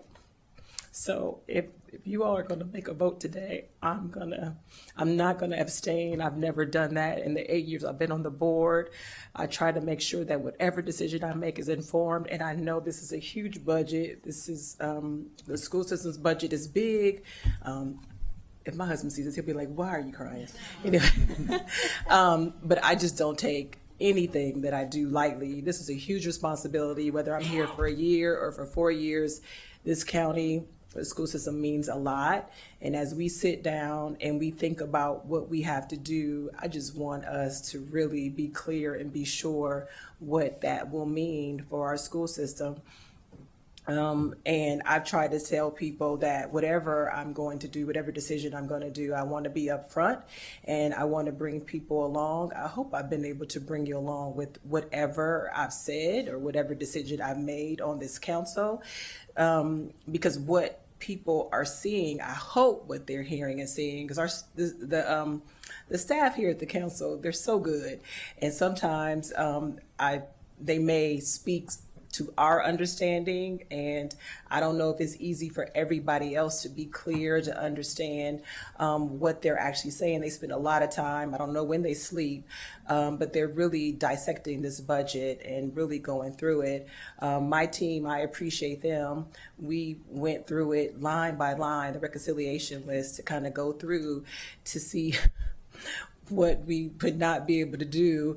And they were getting on me because I was like, yeah, we got to keep that.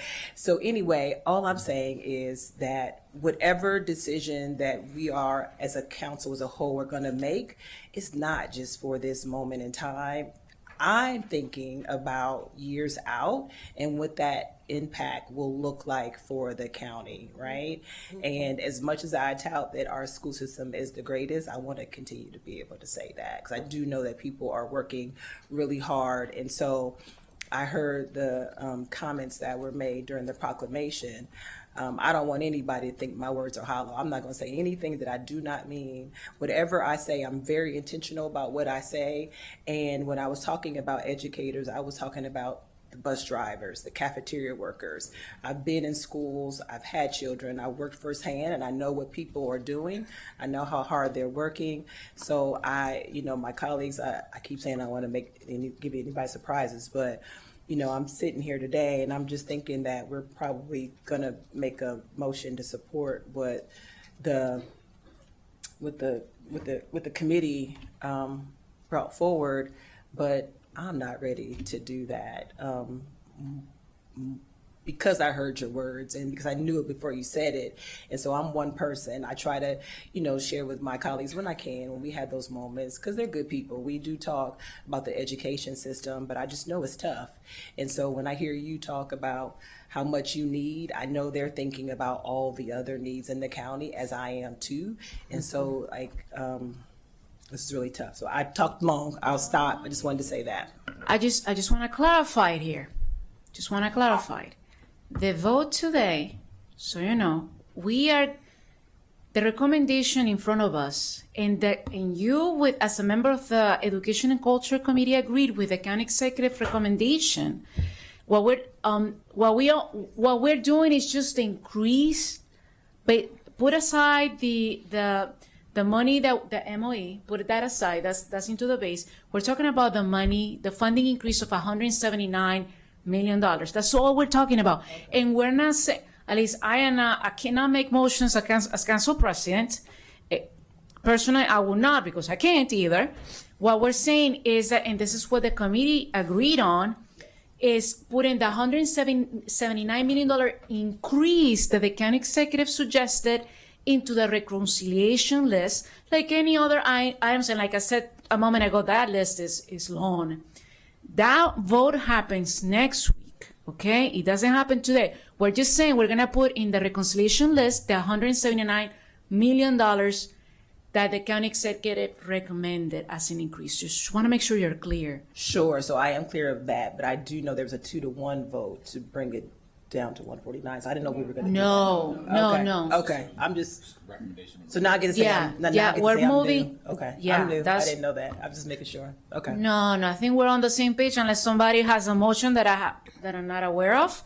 And then the money based on the funding increase based on what we had agreed on and we have done in every single committee recommendation is going to the rec list. And this one will be in tranches of 10%. And that will be a total of $179 million. So, cool. Okay. First, I'm going to move on then. Everybody's clear. And I am not saying that if somebody has a motion to make, please feel free. I just haven't heard that yet. Councilmember Mick, you're again back in the queue. I have 3 people after you. Oh, I can circle back. Thank you. Okay, you got the message. Councilmember Don Lukey. Thank you. All right. As noted by the council president, we are just going to keep things alive and for discussion and as we work through all of this, but there's a few things, and look, it's been a rough week. I'm not talking about the budget. I'm talking about what Councilmember Jawando mentioned, because my 3 children were at that school for that shooting last week. And another thing that keeps happening is in the classroom during classes, during instructional time, staff are picking at the budget and highlighting what's for consideration before their mother in the classroom. That's not okay. It's not okay. I know these times are tough, and every single one of us up here values public education. We've received public education. Our children are receiving public education. And the fact of the matter is, we are dealing with incredibly difficult times that a lot of it is not stuff we created. And when I say we, I mean everybody in this room. And yet everybody in this room, everybody who was here this morning, have to work together to get through it and navigate through it. There is no other way around it but through. And it's going to require a lot of challenging things moving forward. So there's been talk and use of the words cuts and reductions as to what the decision making is. And I get that. That may be helpful rhetoric in advocacy. It's also inaccurate, because what we are mandated to do is MOE, and every year we fund above that. We do. And then the question is how much above that we can afford to do, knowing that there is no property tax increase happening, right? We took that off the table. So the question is, how much above MOE can we afford to fund? And one of the things that I'm looking at personally, and I just want to put this pin out there, and I know, and thank you, the council president in her memo to all of us, put a number out there, right? It's a conversation starter, right? The 90 million. And the education and culture chair put a number out there, the 30 million, right? And I'm looking at, because the biggest part of the budget that you all have to deal with, and I know you have over the last almost 2 years now that you've been here, been working through the other aspects, the non-compensation aspects of the budget. But what I asked for was to look back at the last 10 fiscal years and the compensation cost increases for MCPS compensation versus our revenue increases as a county. And I'd ask that all of you take a look at those numbers too. Because it can explain how we are at the situation we are in many respects budgetarily, and why we feel such budgetary strains. But our projection for FY27 for revenue increase is 3%. It's an average, right? And so that number has some significance to me in what is affordable or not affordable in this. And I just wanted to flag that because I do think it's significant. We have a lot to balance here along with everything else that has that push and pull. But I will note that over the past 10 fiscal years, from FY16 through FY26, the compensation increases have exceeded our revenue increases 7 out of 10 years, and sometimes by double or more. And because of the MOE law and because of the way that worked, that creates an increasing pressure over time. And unfortunately, we are left to deal with this in the here and now because of all of the budgetary problems that we are experiencing as a local government, the things we have to take on as a local government that the state has pushed to us, the money that we don't have from the feds that we used to have. And so we have to deal with that all collectively. And I know when I met with you all separately, I said my philosophy for dealing with this budget has been to mitigate and minimize harm so that we are not adversely impacting any one thing too much. That is still my goal, and we will have to work through that. But it means that, again, nobody's going to get everything they want. Nobody. It can't happen. The money isn't there. And so what we try to do is be as diplomatic as possible and as balanced as possible in that decision making, and that is my commitment to you. Thank you. Thank you. Now, Council Vice President Marilyn Malcolm. Thank you. I've shared this with many of you in the room. My frustration just continues to be the conflict between the role of the council and the role of MCPS. From the MCPS perspective, your job is to educate our children, and you do that very well. Our job is to pay for that with taxpayer dollars. And we don't take that lightly, and we have the final responsibility to do that. We have the final responsibility to make sure the budget works. We don't have any say in the budget that comes from MCPS, and sadly, we don't have any say in the budget that comes from the county executive. We are forced to take that budget, whatever that budget is, and balance it to the best of our ability, and make sure that our residents are not overburdened. So yesterday, in a unanimous decision, we decided to not raise taxes. Many people up here, most people up here, commented that now is not the time to raise taxes. We all know that our residents are stretched, including the 30,000 employees from MCPS. Not all of them, I'm sure, but our residents are stretched right now. And now is not the time to raise taxes. So that puts an additional burden that we have to balance this budget when we are not the closest to the issues. We have to make decisions on transportation and public safety, on the state's attorney's office. We've been in session one after another, the budgets. And but we have to do that. That's our job. We have a structural deficit. I think everybody knows that. We have a structural deficit in Montgomery County. And if we don't make cuts, that deficit continues to grow and grow. And when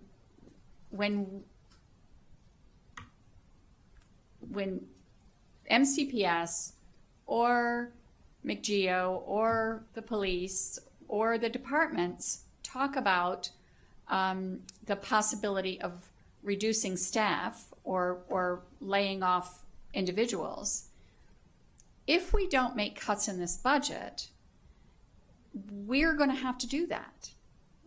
And so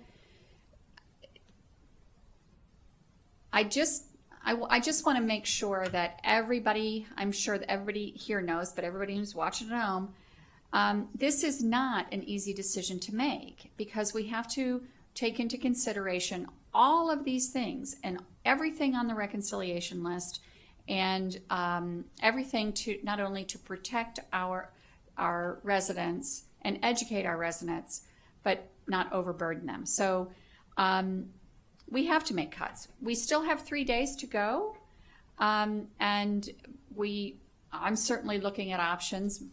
I'm hoping everybody is working the numbers and trying to come up with the solutions and floating solutions, and everybody's doing that. And I appreciate that. But we have 3 days to go, and we have to find this money. And our staff does a brilliant job. Thank you, Mr. Howard and Jean, to help us with that decision. So I just want to put that out there. It's a very tough decision to make, and we have to make it. Thank you. Next is Councilmember Evan Glass. Thank you, Madam President. Thank you, everyone, for your thoughtful conversations, and to MCPS for your presentation and insight. There are 2 points I want to raise, and the first one I think has been alluded to, but I want to talk a little bit more about, and it's about maintenance of effort. And I'm going to lean on Mr. Prouty here, knowing the various roles he has played, currently, first and foremost, analyst to the council. But Mr. Prouty, can you just share for the public conversation what maintenance of effort is and why we have it? So maintenance of effort is a state law which requires that the per pupil spending for any year from the county to the school system does not decrease. Right. And that's been law about a decade or so? More than that. More than that. Yep. And for my time on the council, we have exceeded maintenance of effort every single year with record levels of funding, as has been noted. And it's important to restate that. And the reason why maintenance of effort was a state law was because when the Great Recession occurred, local jurisdictions were looking for funding. And local jurisdictions wanted to make sure, let me rephrase that, state lawmakers wanted to ensure that the integrity and capacity of our school systems remained intact, making sure that the funding they had per pupil continued even despite economic hardship. And that was very controversial at the time. None of us were at the council, but I remember following what was going on in Annapolis and in Rockville, and Rockville was not too happy about the change. They wanted greater leverage. They wanted greater ability to manage the county's finances. And since that law, we have done even better.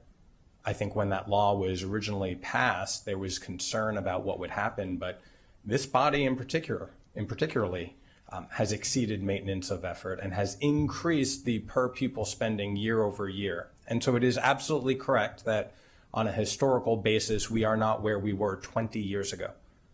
There are a number of metrics that differ from 20 or 30 years ago, and we're still trying to catch up.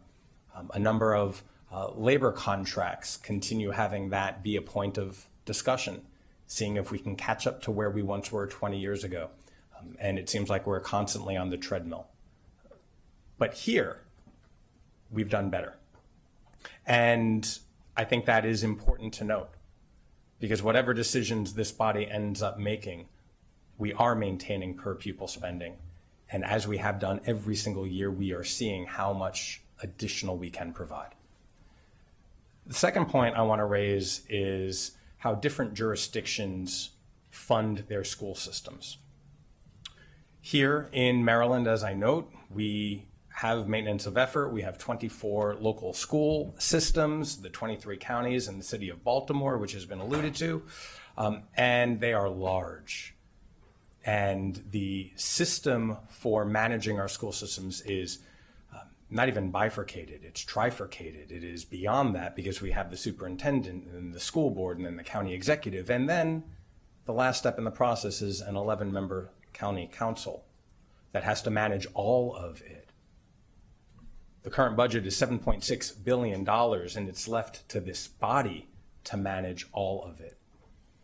And that is even worse in this situation because the county executive introduced a budget that this body has unanimously rejected. So I'm originally from New York, and in New York, there are school districts with basically every zip code. And it is not the county government, it is not the townships, it is the school boards, locally elected by their own community, who make these school board and school budget decisions. And when the school board wants to increase funding, they put a tax measure on the ballot, and people go out and vote specifically for that tax measure. And it is the school board members who are the ones leading that effort. And in this broken system that we have, it is the school system, it is the county executive, it is everybody else who might be proposing tax increases to raise revenue, but it's left up to this body to ultimately make the decision. The system is broken. What we are trying to do in real time is fix this, and it is not easy. And I appreciate the grace in which every colleague is coming to this conversation. But I think it is extremely important to recognize the historical context of where we are and juxtapose that to the real-time decisions we are making. Because we do have tens of millions of dollars we need to find savings for, because this body has unanimously rejected a tax increase. I yield back. And thank you for that. And that has been my point with the budget memo. We have Councilmember Krista Mink. Thank you. I agree with Councilmember Luedtke that the budget burdens should not fall disproportionately on any one department or agency. I love to push for full funding of a school budget, but the reality is that that is not where we are at this moment, and our task is to ensure that the budget is not falling in a disproportionate way, and that we are putting forward something that is tenable, that can best serve our residents. We are not talking about hundreds of existing positions being cut from any other department or agency. This is the only one. Existing positions. That is the reality. I appreciate the transparency that the board and MCPS has worked to provide. We have done a deep dive into the base budget. We have spreadsheets. We have levels of detail that we do not have for any other department or agency whose funding we look at. We have here so that we can know and understand what the impact of different funding levels will be in reality on the ground. And we are not having the same conversation about anywhere else.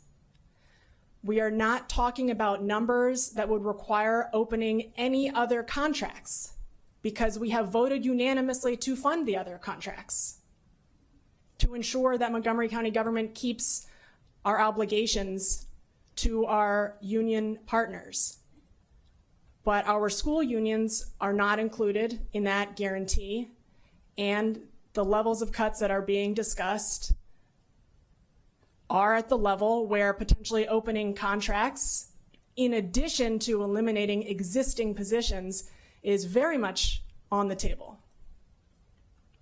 On that note, I think it's important to recall that our school unions came to the table last year, did as partners in good faith, made significant concessions and agreed to a 2-year agreement, which we had asked in order to have some predictability and some financial planning and so on. And we're still talking about potential funding levels, which would necessitate potentially opening those contracts because there are not enough positions that could be cut in order to quote unquote absorb some of the types of cuts that are on the table here. It would have to be both at some of these levels.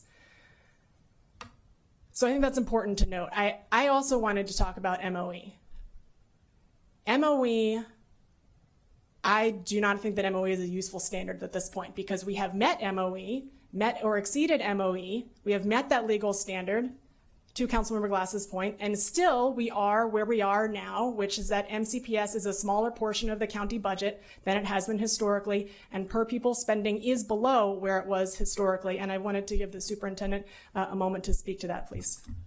Yes, and thank you. There's a lot of misconceptions about MOE, and our school system historian, S.E. McGuire, will be happy to share a timeline of MOE and its history with the council so that you can have more information about it. MOE does not take into consideration inflation. So every year is a historic budget year. Every year.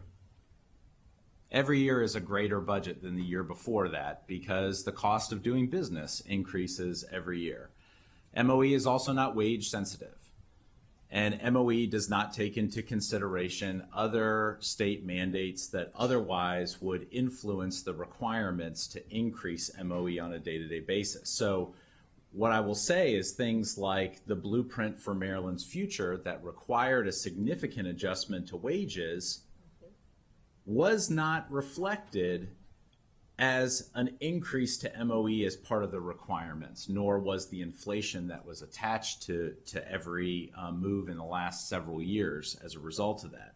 There also have been pauses to MOE during the pandemic and at other points in MOE's history. MOE is not the end-all be-all as in terms of a measurement. Your budget should increase every year. The question, and I think it's an important one that was raised by Councilmember Lukey, is where do you match up in terms of revenue over expenditures over time, and are you matching the rate? And so this introduces a really difficult challenge and a problem for Montgomery County that it does fall on the council to measure in the totality, and I get the frustration with the roles, I really do, but you do have to look at it in the totality of how do you keep pace with revenue and the expenditures tied to comp or anything else? Well, the really frustrating part with that is we've outpaced revenue in terms of comp, and still our educators and staff members can't afford to live in Montgomery County. So even with that outpacing, there are still real logistical challenges with making ends meet.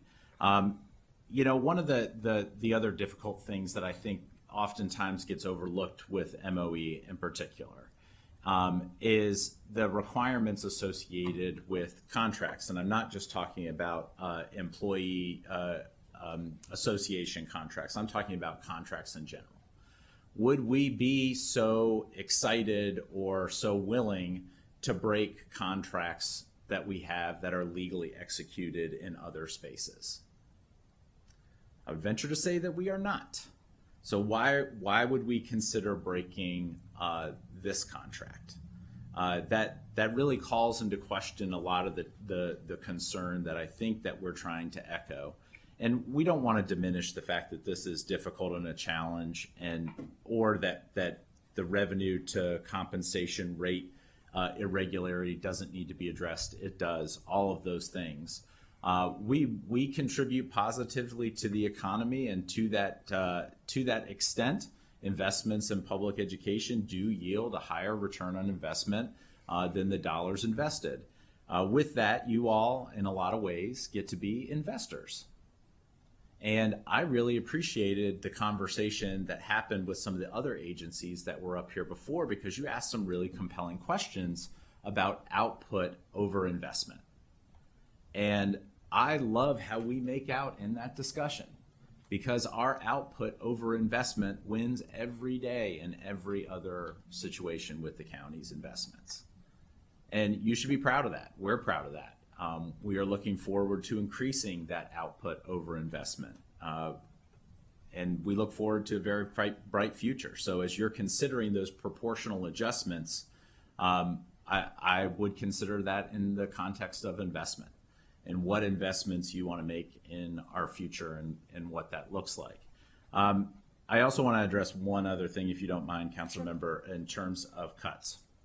Because the cost of doing business does increase every year, we are in fact talking about real cuts. The reason I bring it up, one, because you asked, and two, because I don't think it would serve the council, the county, the school system, or even the school system's hardworking staff and employees for us to sugarcoat or for us to hide the reality that is likely to follow with some of the decisions. And I think it's important for everyone that when you are making the tough decisions, that you make them with eyes wide open. And I don't want you to have a false sense of understanding of like where we are financially. It really is 90% of our budget is people, the people themselves, or what their compensation is. Right now, our compensation is tied up in a 2-year agreement. That is a contract, like many of our other contracts. And that really doesn't leave a lot of margin for a lot of other choices. Thank you. Important points. And I think if there's one takeaway here, it's that I very much agree that we need to, as a council, as we make these budgetary decisions, although we are not the line item decision makers and implementation is going to fall to the board, you have come to the table transparently to explain, to give us a pretty clear understanding still of what the scale of the impacts could be, if in a relatively general, but frankly, I think specific enough sense for us to understand the decisions before us. And so we cannot wash our hands and say, MOE, we fulfilled our obligation. I think that's an important takeaway as well, because MOE is an outdated standard that does not do service to the financial realities on the ground, which is why we have continued to fund over MOE, because our school system has needed it, because it's not actually based on the costs and the needs that are on the ground. So funding over MOE while continuing to have a reduced proportional share of the county budget, while continuing to have reduced investment per pupil spending in our students, that is possible because MOE is not a standard that we should be or have been using as a way to make our final decision as a council and as a county in terms of funding. So if we continue to decrease our proportional investment in our schools, the quality of our schools is going to go down, period. And that is a decision that we are making. We cannot pass the buck to the board when we have budgetary decisions with realities associated that are laid out for us. And to me, there just has to be a level of unacceptability at which we're not going to do those types of cuts, because we are requiring, in that case, those types of results. And that's not the school system that we want to have. So I agree with Councilmember Evans that there is more to be figured out. It's a short span of time that's left here, but there's lots to figure out across the board. A lot more discussions to be had within that relatively short period of time. But this is something that we have to figure out. We cannot have a budget that devastates our schools and carries the weight of a tough budget disproportionately on the backs of our students and of the staff who have chosen them as their life's work. I did want to make a motion that is not relevant to the larger MCPS budget. It's related to a line item that came up actually in a joint committee session that I think is just going to help honestly clarify our conversations related to the budget as we move forward. So in the April 27th joint HHS ENC committee session, the joint committee in a 3-2 vote put a reduction of $722,579 million to the MCPS budget onto the books there.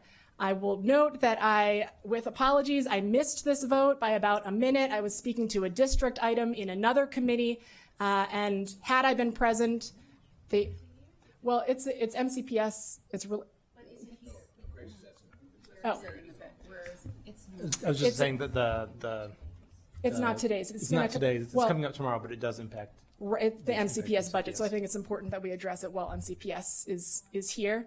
It was kind of a two-part motion, and part of the motion impacts an item that's going to come up on Thursday, but part of the motion impacts the school budget. So that's why I want to make sure that we have the opportunity thank you. And just for clarity, yes. it actually was 770,000, not 770 million. But yes. Oh my God, did I say million? Just Thousand. Sorry. Yes. Yes, sorry. Yes, okay, sorry. Could solve everything right now. Just a small tweak of hundreds of millions of dollars. No, I'm sorry, $750,000. Okay. So there is a line item reduction to the MCPS budget in the amount, I believe it's in the amount of $722,579. That is currently on our reductions list.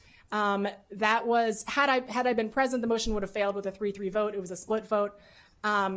And that motion was tied to the idea of the motion was to tie it to the George B. Thomas Learning Academy, the Saturday school, which we will be discussing on Thursday. However, that motion did not functionally impact that line item, which remains on the reconciliation list, and as it should. What it did do functionally was to put a reduction to MCPS of almost the $750,000 onto the books. So my motion is going to be to remove that because right now what we have is, instead of having $179 million up for debate, we have an additional almost $1 million that is up for debate. And so however much, as we continue our discussions, however much we end up funding of MCPS off of the reconciliation list, we have this additional cut of $750,000 to consider. And I think that that's either going to confuse the MCPS budget discussions, or it's going to be treated as negligible, which I think is not fair, especially in the context of the budget scenarios and the difficult budget situation that's being discussed. So my ask is to remove. My motion is to remove that reduction, or to restore. Well, it's not a restore. Yeah, it's just to remove the reduction because it wasn't taken from anywhere. Yeah. I have a motion and a second that will then again be discussed on another day. Right? Well, no, it won't be, because the Thursday's line item, the motion did not functionally have an impact on the George B. Thomas Learning Academy. That was going on to the reconciliation list. It's still there. So okay, so I have a motion, a second. I get it now. Does anybody have any questions on this particular motion, not anything else? You do? Who has a question on this motion? Councilmember Andrew Friedson. Well, I'll just explain it. So we had a long discussion in the Joint Committee. The discussion essentially broke down to this. The George B. Thomas Learning Academy has been funded through HHS. HHS has suggested that it be funded through MCPS. The county executive, which was confirmed by the Assistant Chief Administrative Officer in his request to the county council, assumed the moving over of the George B. Thomas Saturday School to MCPS. That was embedded in his request. My concern is that it's disingenuous for us to say we're going to restore funding for an existing service, the George B. Thomas Learning Academy, put it on the rec list, which would be very difficult to get off the rec list because, as has been discussed throughout this conversation, we have about somewhere between $100 to $190 million gap that we're going to have to address sometime this week. And so the idea of putting it on the rec list, even though it's an existing service, based on a lack of communication between HHS and MCPS, which, not here for blame, I'm just here to acknowledge the dynamic is a real serious challenge. MCPS responded, from what we were told, and said, we can't absorb it within our existing resources. And so therefore, the likely dynamic is that the George B. Thomas Saturday School is going to get cut. That's the dynamic here.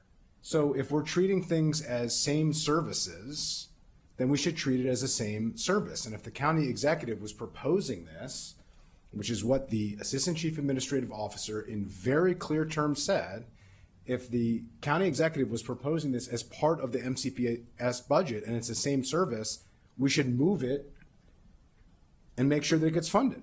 That was the point. If we don't do that, the likelihood is there is no George B. Thomas Saturday School, number one. And number two, there's likely going to be a reduction to MCPS. The two proposals that have been proposed are the Education and Culture Committee Chair with a $30 million reduction from the increase as proposed by the county executive, and effectively a $90 million reduction as proposed by the increase, if you include, all of the various aspects to it.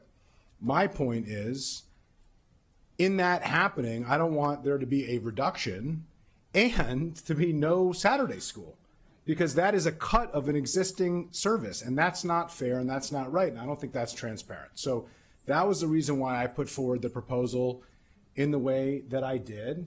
And I think if we take the action that we're taking here, we're just postponing what the ultimate MCPS funding decision is going to be, and we're all but guaranteeing that the George B. Thomas Saturday School is not likely to get off the rec list because it's a large number, and it is being held to a different standard than every other current existing service, which would be treated as a new standard just because HHS tried to effectively move it over to MCPS. MCPS effectively said no. For whatever reason, that communication did not occur, that synapse didn't completely fire, and ultimately we're going to have a lot of students who are left behind, which I don't think is right, personally. So thank you for the chance to illuminate. Yes, this. illuminate before I Yeah. turn it to Councilmember Lorian Sales, who's the chair of HHS. But go ahead, illuminate. Thank you so much. This really is an effort to save the county some money. And a better question, I think, might be, gosh, why is it set up that way? Why did you all do it that way? And so Ms. McGuire from our team will explain why we set it up the way that it's set up right now and how it saves us a few dollars. And if you can say what the motion is, that would be great. But we agree that we should not get rid of the Saturday school as a critical function to helping our kids without a school time. And that is our really important starting place, which is, it was never our intent to get rid of the Saturday school, and respectfully, we did not say no, that we wouldn't take it. I want to emphasize that the amount of funding that is in the Department of Health and Human Services budget does not represent the full amount of funding that it would take if we were to take it out of there and remove it and make it into a new contract in MCPS for a few reasons. And one of them is that the Saturday school, in its incarnation with George B. Thomas, takes advantage of donations, it takes advantage of a mixed funding source, and has a funding relationship with MCPS teachers that we would not be able to recreate. And so we are happy to talk about very happy to talk about a transition with DHHS and with the council, but we would need to be very clear about the employee contract requirements, how those were being handled, and how the program would be organized and structured if it were in MCPS. One of the reasons that it had been placed in DHS to begin with really was, again, because of the different nature of the contract and the different nature of the relationship with employees that contract would generate. And DHS had a different relationship to experience that. To implement that, apologies. MCPS does provide in-kind services through space and through an administrator and through some program assistance and materials. So we provide those resources already. Part of the idea that it could just switch over, there really are a number of other practical considerations, and we would be happy to talk those through, but we do request that everything stay the way it is for the next year. So that we can continue the services, because we do agree they're important. Still, okay, can you still clarify what, hold on a second, hold your horses, and I'm gonna go to the chair of the committee, Lorian Sells, after this. Your motion was to reduce, No. to restore. So my motion, so to be clear, my motion does not impact funding or funding recommendations for the George B. Thomas Learning Academy whatsoever. That item is on the reconciliation list because yes, that item is on the reconciliation list. It will come in front of the council for discussion, I believe, on Thursday, and I'm going to assume that we are all going to support it. So my motion was that the discussion at joint committee previously, functionally what it did was add a reduction. It put a reduction, you can see it in our tracking list, it put a reduction of the same amount to MCPS. Right. It added that as a line item. It is not tied functionally in any way. We could choose to take or not take that reduction, and you can choose to fund or not fund George, but they're separate. And I think that it will be a lot easier and make a lot more sense for us to consider the MCPS budget in the context that we have it right now, which is the 10 tranches on the reconciliation list. Okay. So the noted. motion is just to remove that reduction. Understood now. I'm going to turn it now to the chair of the HHS committee. Go ahead. Thank you, Council President. Thank you to my colleagues for all of their passionate remarks regarding this budget and this decision. You know, during the joint committee discussion, we wanted to ensure that the program, the after-school program, was not lost, the Saturday school. And so given the no one from MCPS was present for the discussion, and I think it's important that if we're going to transition a program, that we have all of the stakeholders in agreement, and I believe an MOU is underway. But as Ms. McGuire mentioned, it's important for us to wait until the MOU is actually fully understood by each party, so there is a smooth transition and our students are not impacted. So while I did support the MCPS reduction, I would be supportive of Councilmember Mink's amendment to ensure that we look at it in the context that it is in. There is no sense of urgency with this MOU, and I think it's important that we have to get the program right. With regards to the decision, I will hold my remarks until after the vote is taken on Councilmember Mink's amendment. Yes, thank you so much for that. I'm going to go to Councilmember Adrian Fritzen now. Yeah, I just want to clarify. I appreciate this is a broader conversation, not just about tutoring services and after-school programs, but about what are we asking the school system to do, and HHS, what are we asking HHS to do? And so there have been two different dynamics. Just to clarify, we talked about this quite a bit in committee, joint committee, excuse me. And the challenge has been that is a transition, and there are some tough choices and decisions and conversations that we are overdue to have, that we need to have. The challenge is this. The county executive proposed the MCPS budget to us, as was confirmed during the joint committee, assuming that the George B. Thomas Academy would be part of the MCPS budget. That was said very clearly on the record. It's not MCPS's fault for not being in that joint committee. I don't believe you were invited or asked or requested to be there, so I'm not blaming you for not being there, but do appreciate my co-chair because the context is helpful and important. I agree that there is time that needs to be taken for the MOU. I agree that there are conversations that need to be had about all of these questions of, is it fair to ask MCPS to take these on? Is it fair for HHS to do things like oversight of tutoring, which is not a health and human services function, and they're trying to get out of things that are outside of their core competency. And I think MCPS is trying to get out of the things that are beyond educating kids and providing safe, healthy, functioning environments for kids to learn and for educators to teach and for staff to work in. Here's the rub.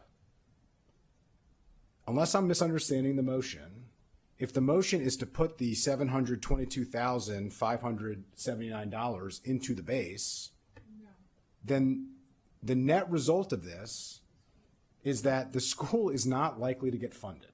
So I just want to be clear. The school was not, let me just explain the situation. The George B. Thomas Academy was not included in the HHS budget because the assumption, as confirmed by the executive branch in public session at the joint committee, was that it was part of the MCPS request that he sent to the council. Subsequent to that, it came to light that MCPS had said, we can't absorb this within what you had provided to us. We don't have an MOU. We haven't, worked through some of the details of this, many of the things that was just shared with us today, which I totally appreciate and respect. And I'm not questioning at all, actually. Subsequently, the county executive sent a supplemental request to add this to the base budget, which would be on the reconciliation list. The challenge with that is unless it gets off the reconciliation list, this would be a cut to a current service. So I just want eyes wide open for everybody to understand what's on the table here. If this motion passes, a current service, the George B. Thomas Saturday School, will be on the reconciliation list. MCPS and the tranches that we were discussing today will all be on the reconciliation list.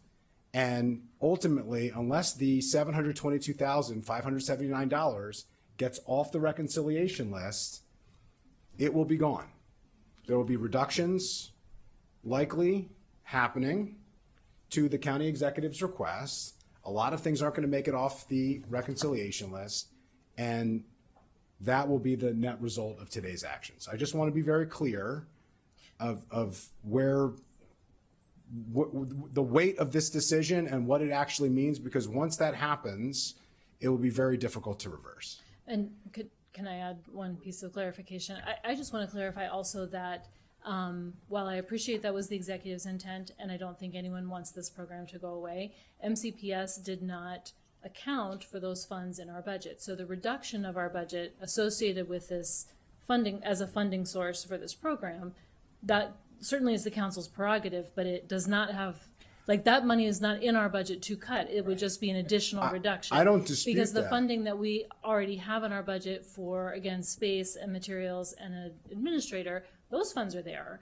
But the additional $700,000 is just an identified funding source. Yeah, the reason why I note that is that the county executive's recommendation was to have a 6.3 cent property tax increase in order to fund the school increase, right? And his proposal, which didn't fund 100%, it funded very close to 100%, but not 100%, which leaves some things in your budget that weren't fully funded. The intention and the expectation that the county executive did when he sent over his budget, as confirmed by his representatives at our meeting, was that this was included in that. So I understand where you're coming from, but this would be slightly less than 100% of what you had requested in your budget. I'm just noting that if we move forward here, everybody has said we want this program to continue. We don't want to reduce it. The net result of it is it likely will. And Councilmember, we can appreciate that, but to Councilmember Glass's point, that's not how this works. When the county executive can't just arbitrarily add items to the school system's budget without the Board of Education approving. As we talked about last week with the HVACs. So, we don't have the authority. I appreciate the effort, but just to be clear, I am very much agreeing with that, which is why I'm saying we should make sure that this, if we don't want this Saturday school to be eliminated, then we should fund it, and we should fund it specifically. That's my point. Okay, I'm gonna ask everyone to, let's take a 1 second. Yeah, 1 second. Councilmember Will Jawando. Thank you so much. And there's a lot going on here. I was the other co-chair, by the way. Let's just be clear. It was not Councilmember Friedson. It was the EC-HHS committee. I know he's new to the HHS committee, but we were the chairs. My full committee wasn't present. I objected to even the taking of the vote because Councilmember Mink was upstairs at T&E trying to argue for her district. It would have failed if she tried to have her vote recorded and it was denied. So that's the context here too. Separate and apart from that, this makes absolutely no sense because the money, even if this motion were to fail, it's just a reduction to MCPS's budget and does not fund the program. We all want the program. My kids are in the program. I love the program. It's a great program. The county executive should have included it in his initial budget submission. He did not. Then he followed up with the supplemental in the HHS budget, which is $500 million. I have given a detailed analysis of 81 cuts. We can find this money in HHS's budget if we all think it's a priority. And that would be my suggestion of what we should do to keep it going. And because to say it's some theoretical school system money that doesn't exist, their whole budget, their whole increase is on the rec list. So to add more money, it just doesn't make any sense. So, and I just want to ask Mr. Howard, my understanding is that even whether this stands or not, the money would still need to come off the rec list to support George B. Thomas, correct? Correct. So the executive sent this over as an amendment to his operating budget, $722,000 and change. So per our protocols, any county executive amendments automatically go on the rec list items, and it is showing that way.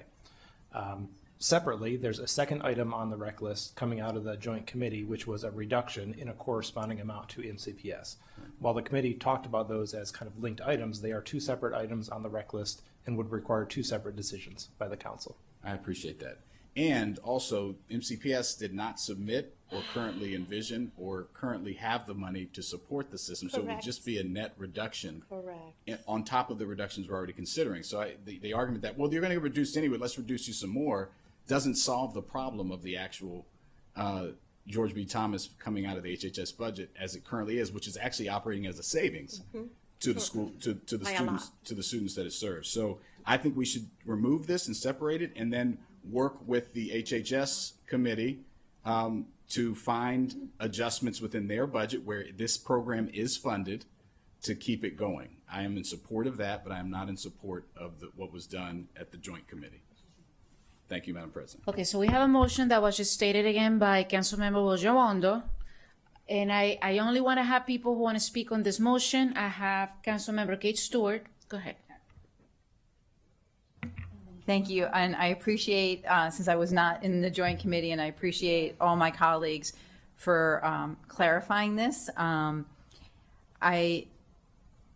It seems to me that since the county executive sent over a supplemental or a change, an amendment, that the motion makes sense. I understand Councilmember Friedson where you're coming from, but I think if he hadn't sent over that amendment so now that it's on the rec list, then we would have had to do the accounting of where's the money coming from and this balancing. But because it's an amendment coming over from the county executive that automatically goes on our rec list, I think it makes he's adjusting. Basically, the county executive has adjusted for his mistake by sending over. This is more of a question. Quite frankly, I'm trying to work through this, but it seems to me, since he sent over the amendment to the operating budget, the county executive is recognizing he made a mistake. Right. Yeah, humans do that. And that it should not, and that he was accounting for it when he couldn't, because he doesn't have that authority in the MCPS budget. So he corrected that mistake by sending over the amendment with, according to our processes, automatically goes on the rec list. So the Saturday program is on the rec list now to be added back into our operating budget, but doing anything to MCPS doesn't make sense anymore. So that should go away. Is my understanding of how the conversation has gone. So, council member, that does solve 50% of the problem, which it solves the MCPS side of the problem. Right, and then we'll deal with HHS on Thursday. And then the bigger question is if it's the intent of council to preserve the George B. Thomas Learning Center funding, then that is a separate issue. Yeah. That's it. And the next person I have on my list is Councilmember Katz. Thank you very much, Madam President. I was not at the joint committee, and at this moment, I'm very glad I was not at the joint committee. I have heard many times that everybody says, I want to be very clear. The only thing that's very clear here is we're not very clear. So right now, just so I understand, right now, the George B. Thomas School, which has been in existence for many years and has a wonderful program, and George B. Thomas was a wonderful person as well, is in the HHS budget. Is that correct? And with this motion that Councilmember Mink has proposed, where would the George B. Thomas School end up? It doesn't affect that line it at item. all. It doesn't affect that line item at all, because what came out of joint committee was putting a reduction to MCPS onto our list. It didn't impact the George B. Thomas Learning Academy line item at all. I know that the intent of Councilmember Friedson was to guarantee funding, was to guarantee that line item for George B. Thomas made it through the reconciliation process. There's not a mechanism in our process for doing that, so it continues to live on the reconciliation list, and I know that as a council we will be doing our best to try to secure funding for that. So my motion was solely to remove the the reduction to MCPS, which is what functionally that motion at joint committee. All right, and if did. it's removed from MCPS, where does the George B. Thomas school budget reside? It exactly where it is right now, which is on the HHS, on the rec list under HHS. So whether or not I make this motion, whether or not this motion passes, the George B. Thomas Learning Academy is the exact same outcome, which is that it is on the rec list under HHS. So this motion does not impact George B. Thomas Learning Academy at all. It's solely to remove the reduction to the MCPS budget that was added. Councilmember does that- Katz, you're how does that asking the help? right question, which is why. Yeah. So the George B. Thomas is a joint budget item. The funding, the explicit funding for the main part of the contract is in DHHS. There is in-kind services that are in MCPS. We provide space, we Appreciate provide that. administrator, and we provide materials. So there's funding associated with that, but it's really in-kind educational support. Years and years and years ago, when this was first created, the decision was made to place it in DHHS in large part because of contract, legal, and other structures that made sense for DHHS to operate that partnership with that organization, and that would be complicated if it came to MCPS to implement that. We're happy to have those conversations in an updated, this day and age way, but we can't do it over the summer and we need to work through some very specific issues before we would take on that transition. So we're happy to do that, but it is not possible in this exact moment, and we don't have any funding to do it. And so the decision had been made, again, many years ago, for HHS to handle the contractual partnership part of the arrangement and for MCPS to provide in-kind services, largely because of the structure of the program, the structure of the partnership, the other donations that the organization brings to the table. There's a number of pieces there that we would not want to disrupt with an abrupt transition to MCPS, which would change the structure of the program. So, bottom line, so I understand, I don't know that I'll ever understand this, but, so bottom line, so I understand this motion does not affect whether or not there's going to be a Saturday school this Saturday. That's correct. Or after, Has for this budget. absolutely no impact on it. Two completely separate line items and conversations at this point. The conversations are linked because as a matter of content area they are. But in terms of our process, there already is and will remain a line item on the rec list for George B. Thomas. We will be talking about it on Thursday. And now there is also a line item for reduction to MCPS in the same amount, which I would say does not really further our conversations about the MCPS budget. And so the motion is to remove that reduction, which has no impact on George B. Thomas. Do you agree with Councilmember Mink on this? Yes, Councilmember Mink is illuminating just a further reduction that to the discussion that we're having today. And so, yes. And bottom line is, all I care about, candidly, is that the George B. Thomas School continue. Whatever way we figure this thing out, it needs to. It's a good program. So thank you. Sydney, you and I were there when it was started, but I'm Yes. telling you, this is a priority for us. But I think what we're talking about is, it sounds like all your colleagues are on board with you, as they should be, because this is a great program. Yeah. What we're not in agreement is to being penalized because we are counting every penny that we can have.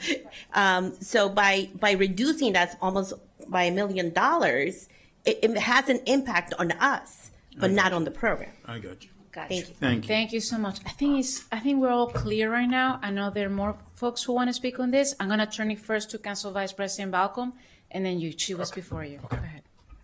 Okay, thanks.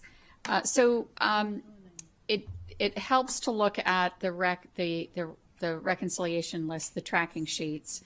So we have committee reduction of 722, and then we have an item on the county executive budget for 722.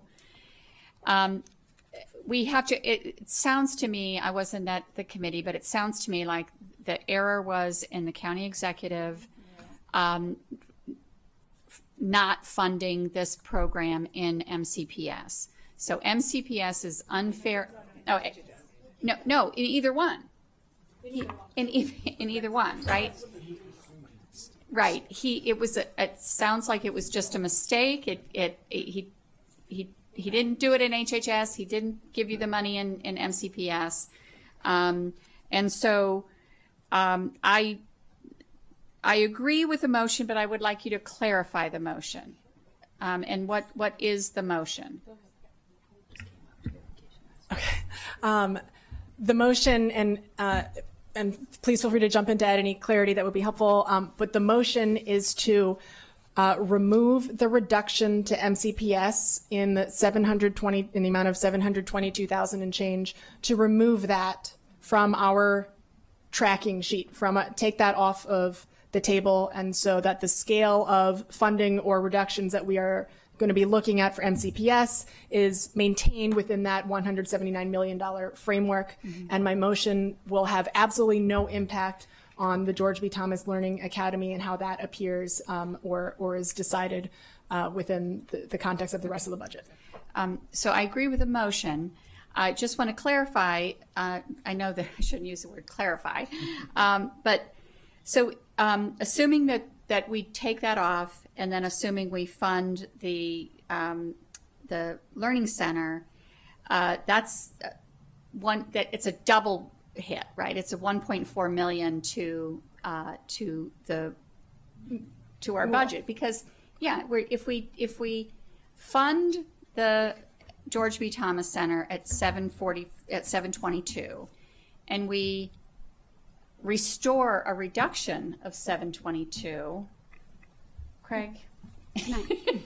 Yes, it would hit our tracking in two different ways. One would be you would no longer have a reduction of $722,000, and then if the council made a decision to fund that, that would be $722,000, less that you have to fund somewhere else. But to think about it, it's the main point is the council will still have to decide whether to fund George B. Thomas at a cost of $722,000 amongst all the other items that you'll have to deliberate and debate through.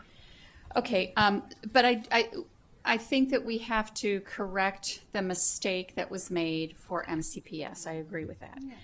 Can I just briefly talk about when we don't know where this is going to end up, whether it's going to stay in HHS or move over to MCPS in the long run?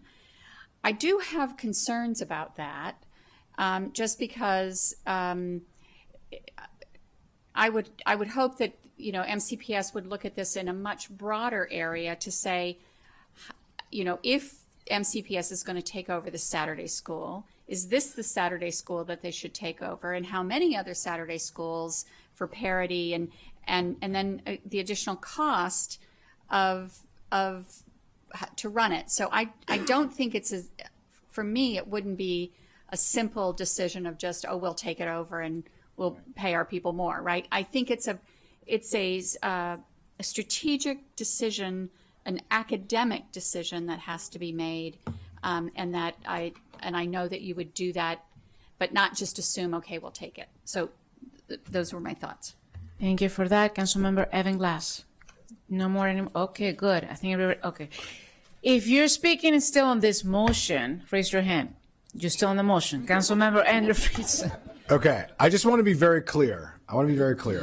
The motion that the Joint Committee made was to include this in the base. If the council president and council staff are saying that it cannot be included in the base, that wasn't the motion. So the confusion here is actually on that part of it. Councilmember Mink and I are not in disagreement.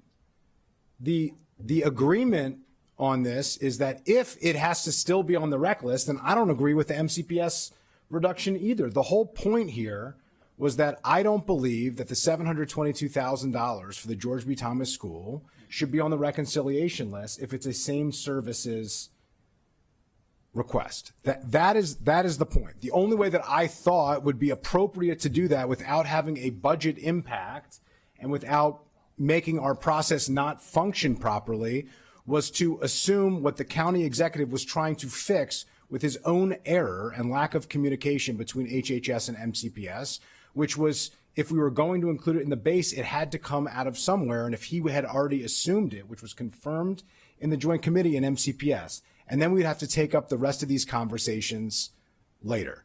If that is not being allowed, if the council president is suggesting, and I would like clarification on this, the council president is suggesting that it has to be on the rec list anyway, then I don't think anybody was suggesting the MCPS reduction, because that was not what the motion was. The motion very clearly was a two-part motion, was that the money was moved into the wrong place and needed to be moved back.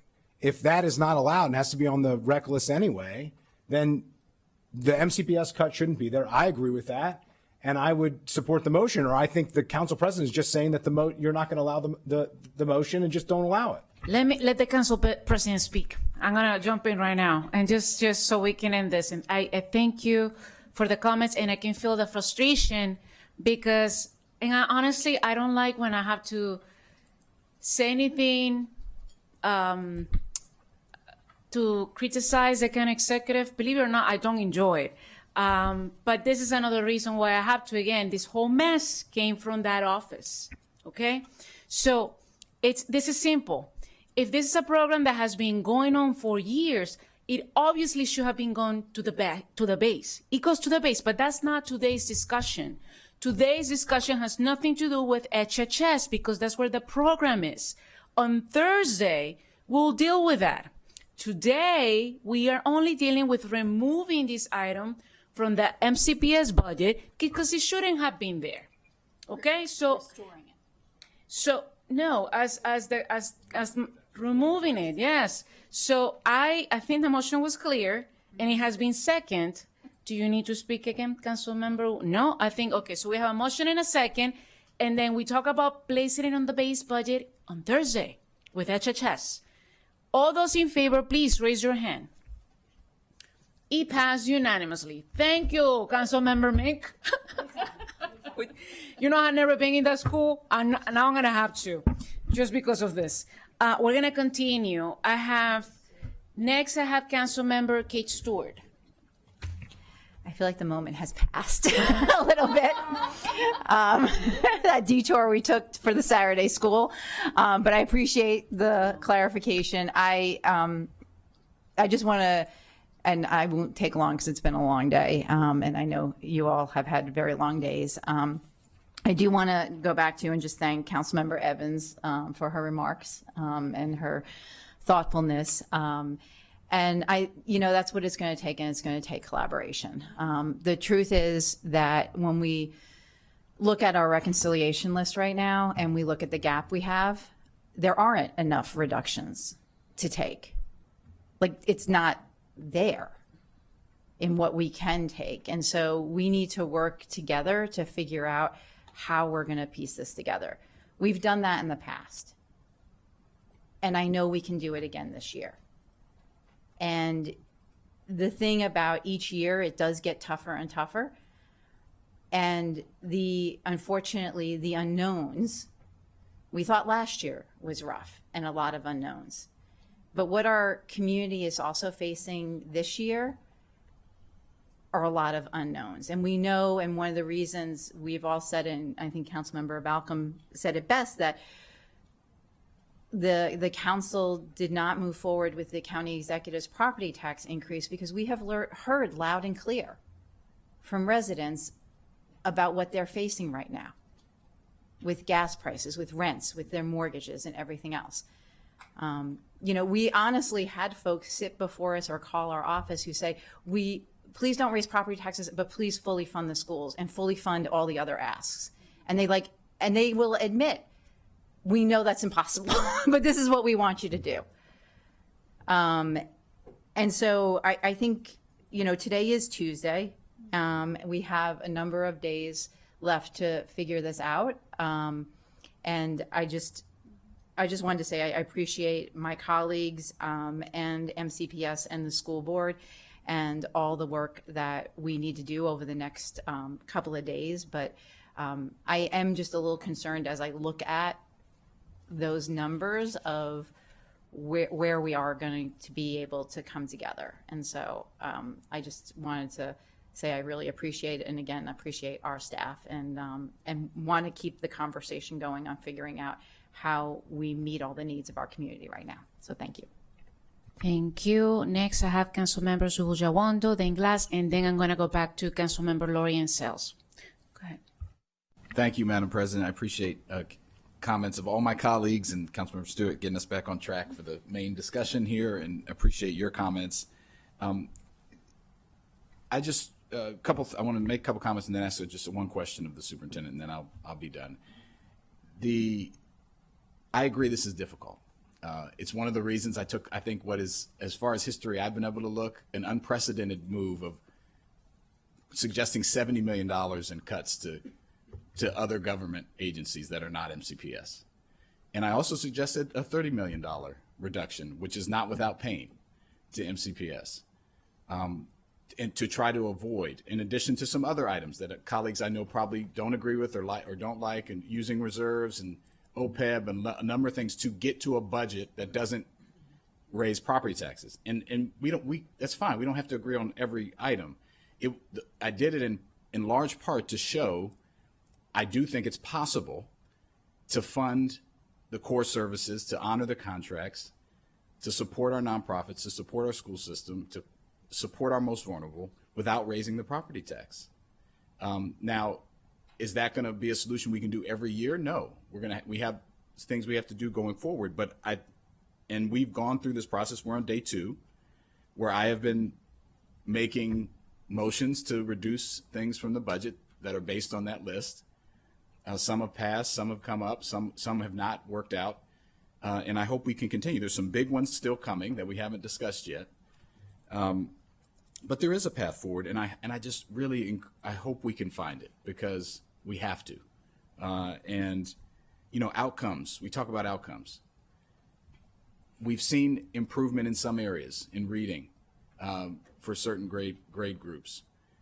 We just had the testing just now. A couple of my kids just finished their MAP testing, their MCAT testings. I think I'm fingers crossed. You can comment if you have any news to make, but I think we're going to continue to see improvement. And we made investments last year.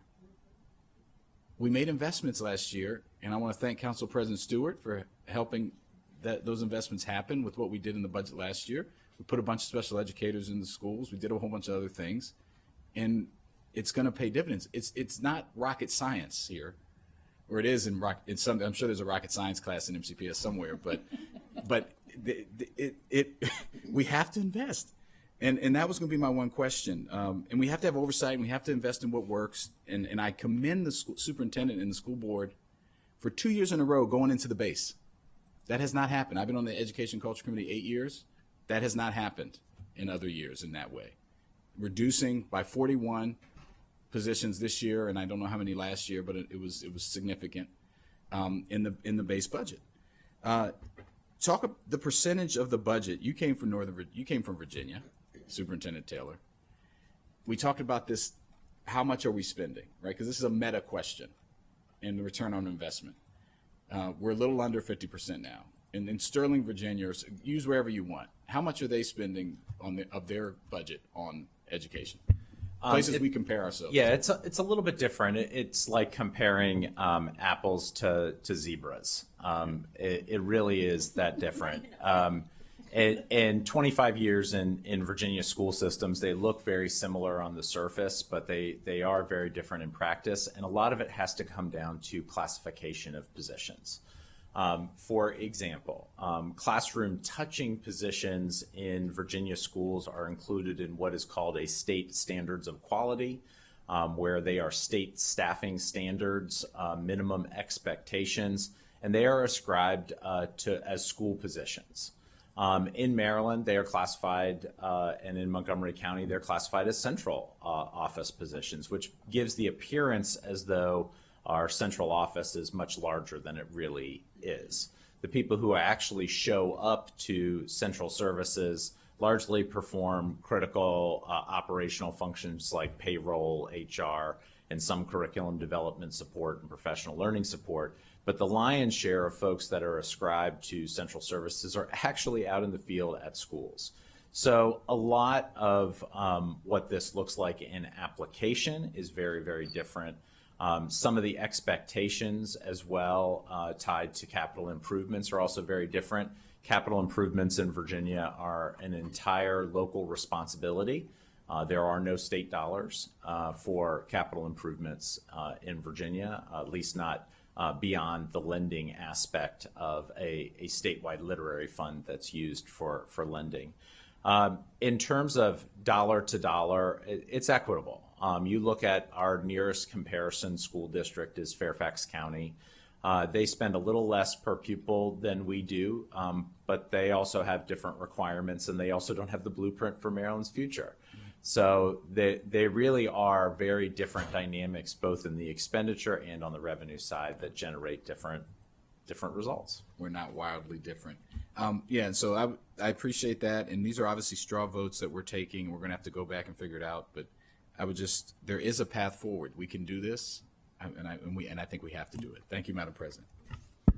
There's definitely a path forward, and challenging everybody here to think about how to cut and how to reduce our funding so we can support all these different essential elements that run this county was the whole reason why I asked council members to let's push the envelope and see what kind of changes do we need to make. And understanding that if we don't have a property tax increase, these are all the consequences.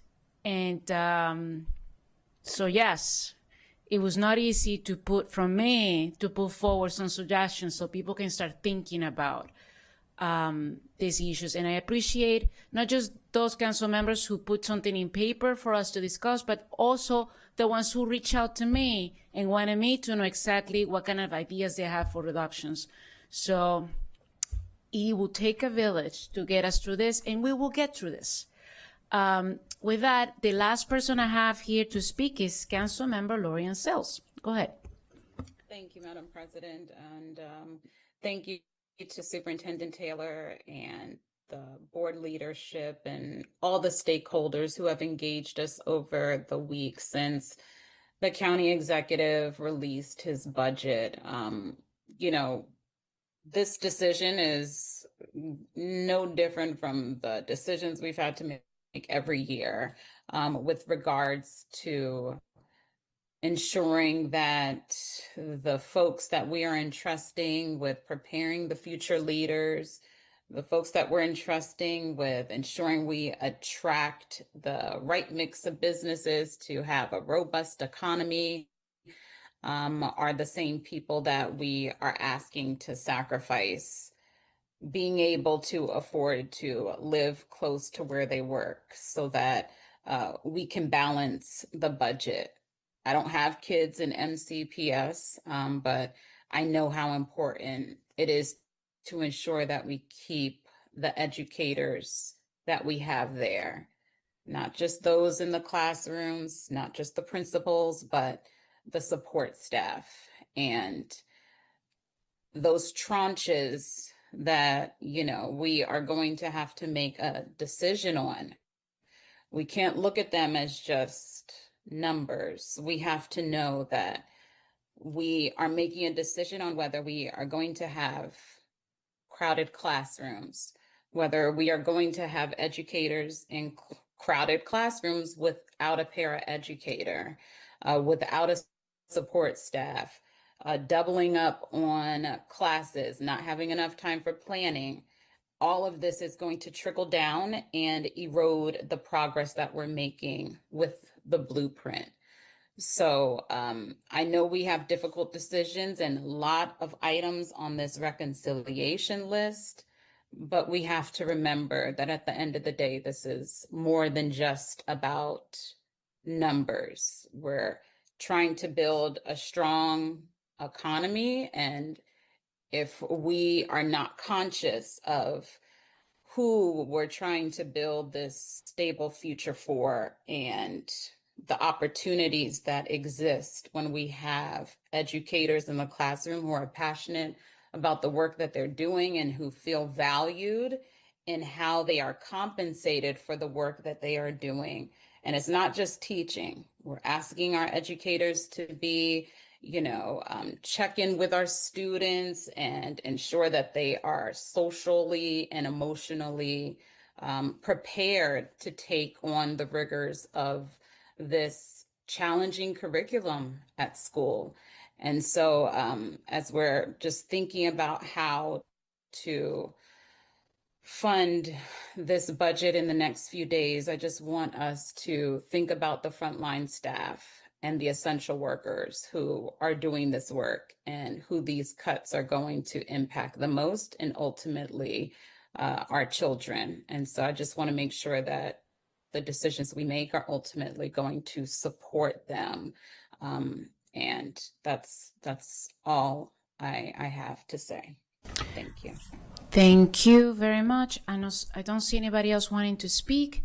So just to be absolutely clear here, the motion will be on the Education and Culture Committees. They recommended accepting the county executive's reductions to the Technology Modernization Project.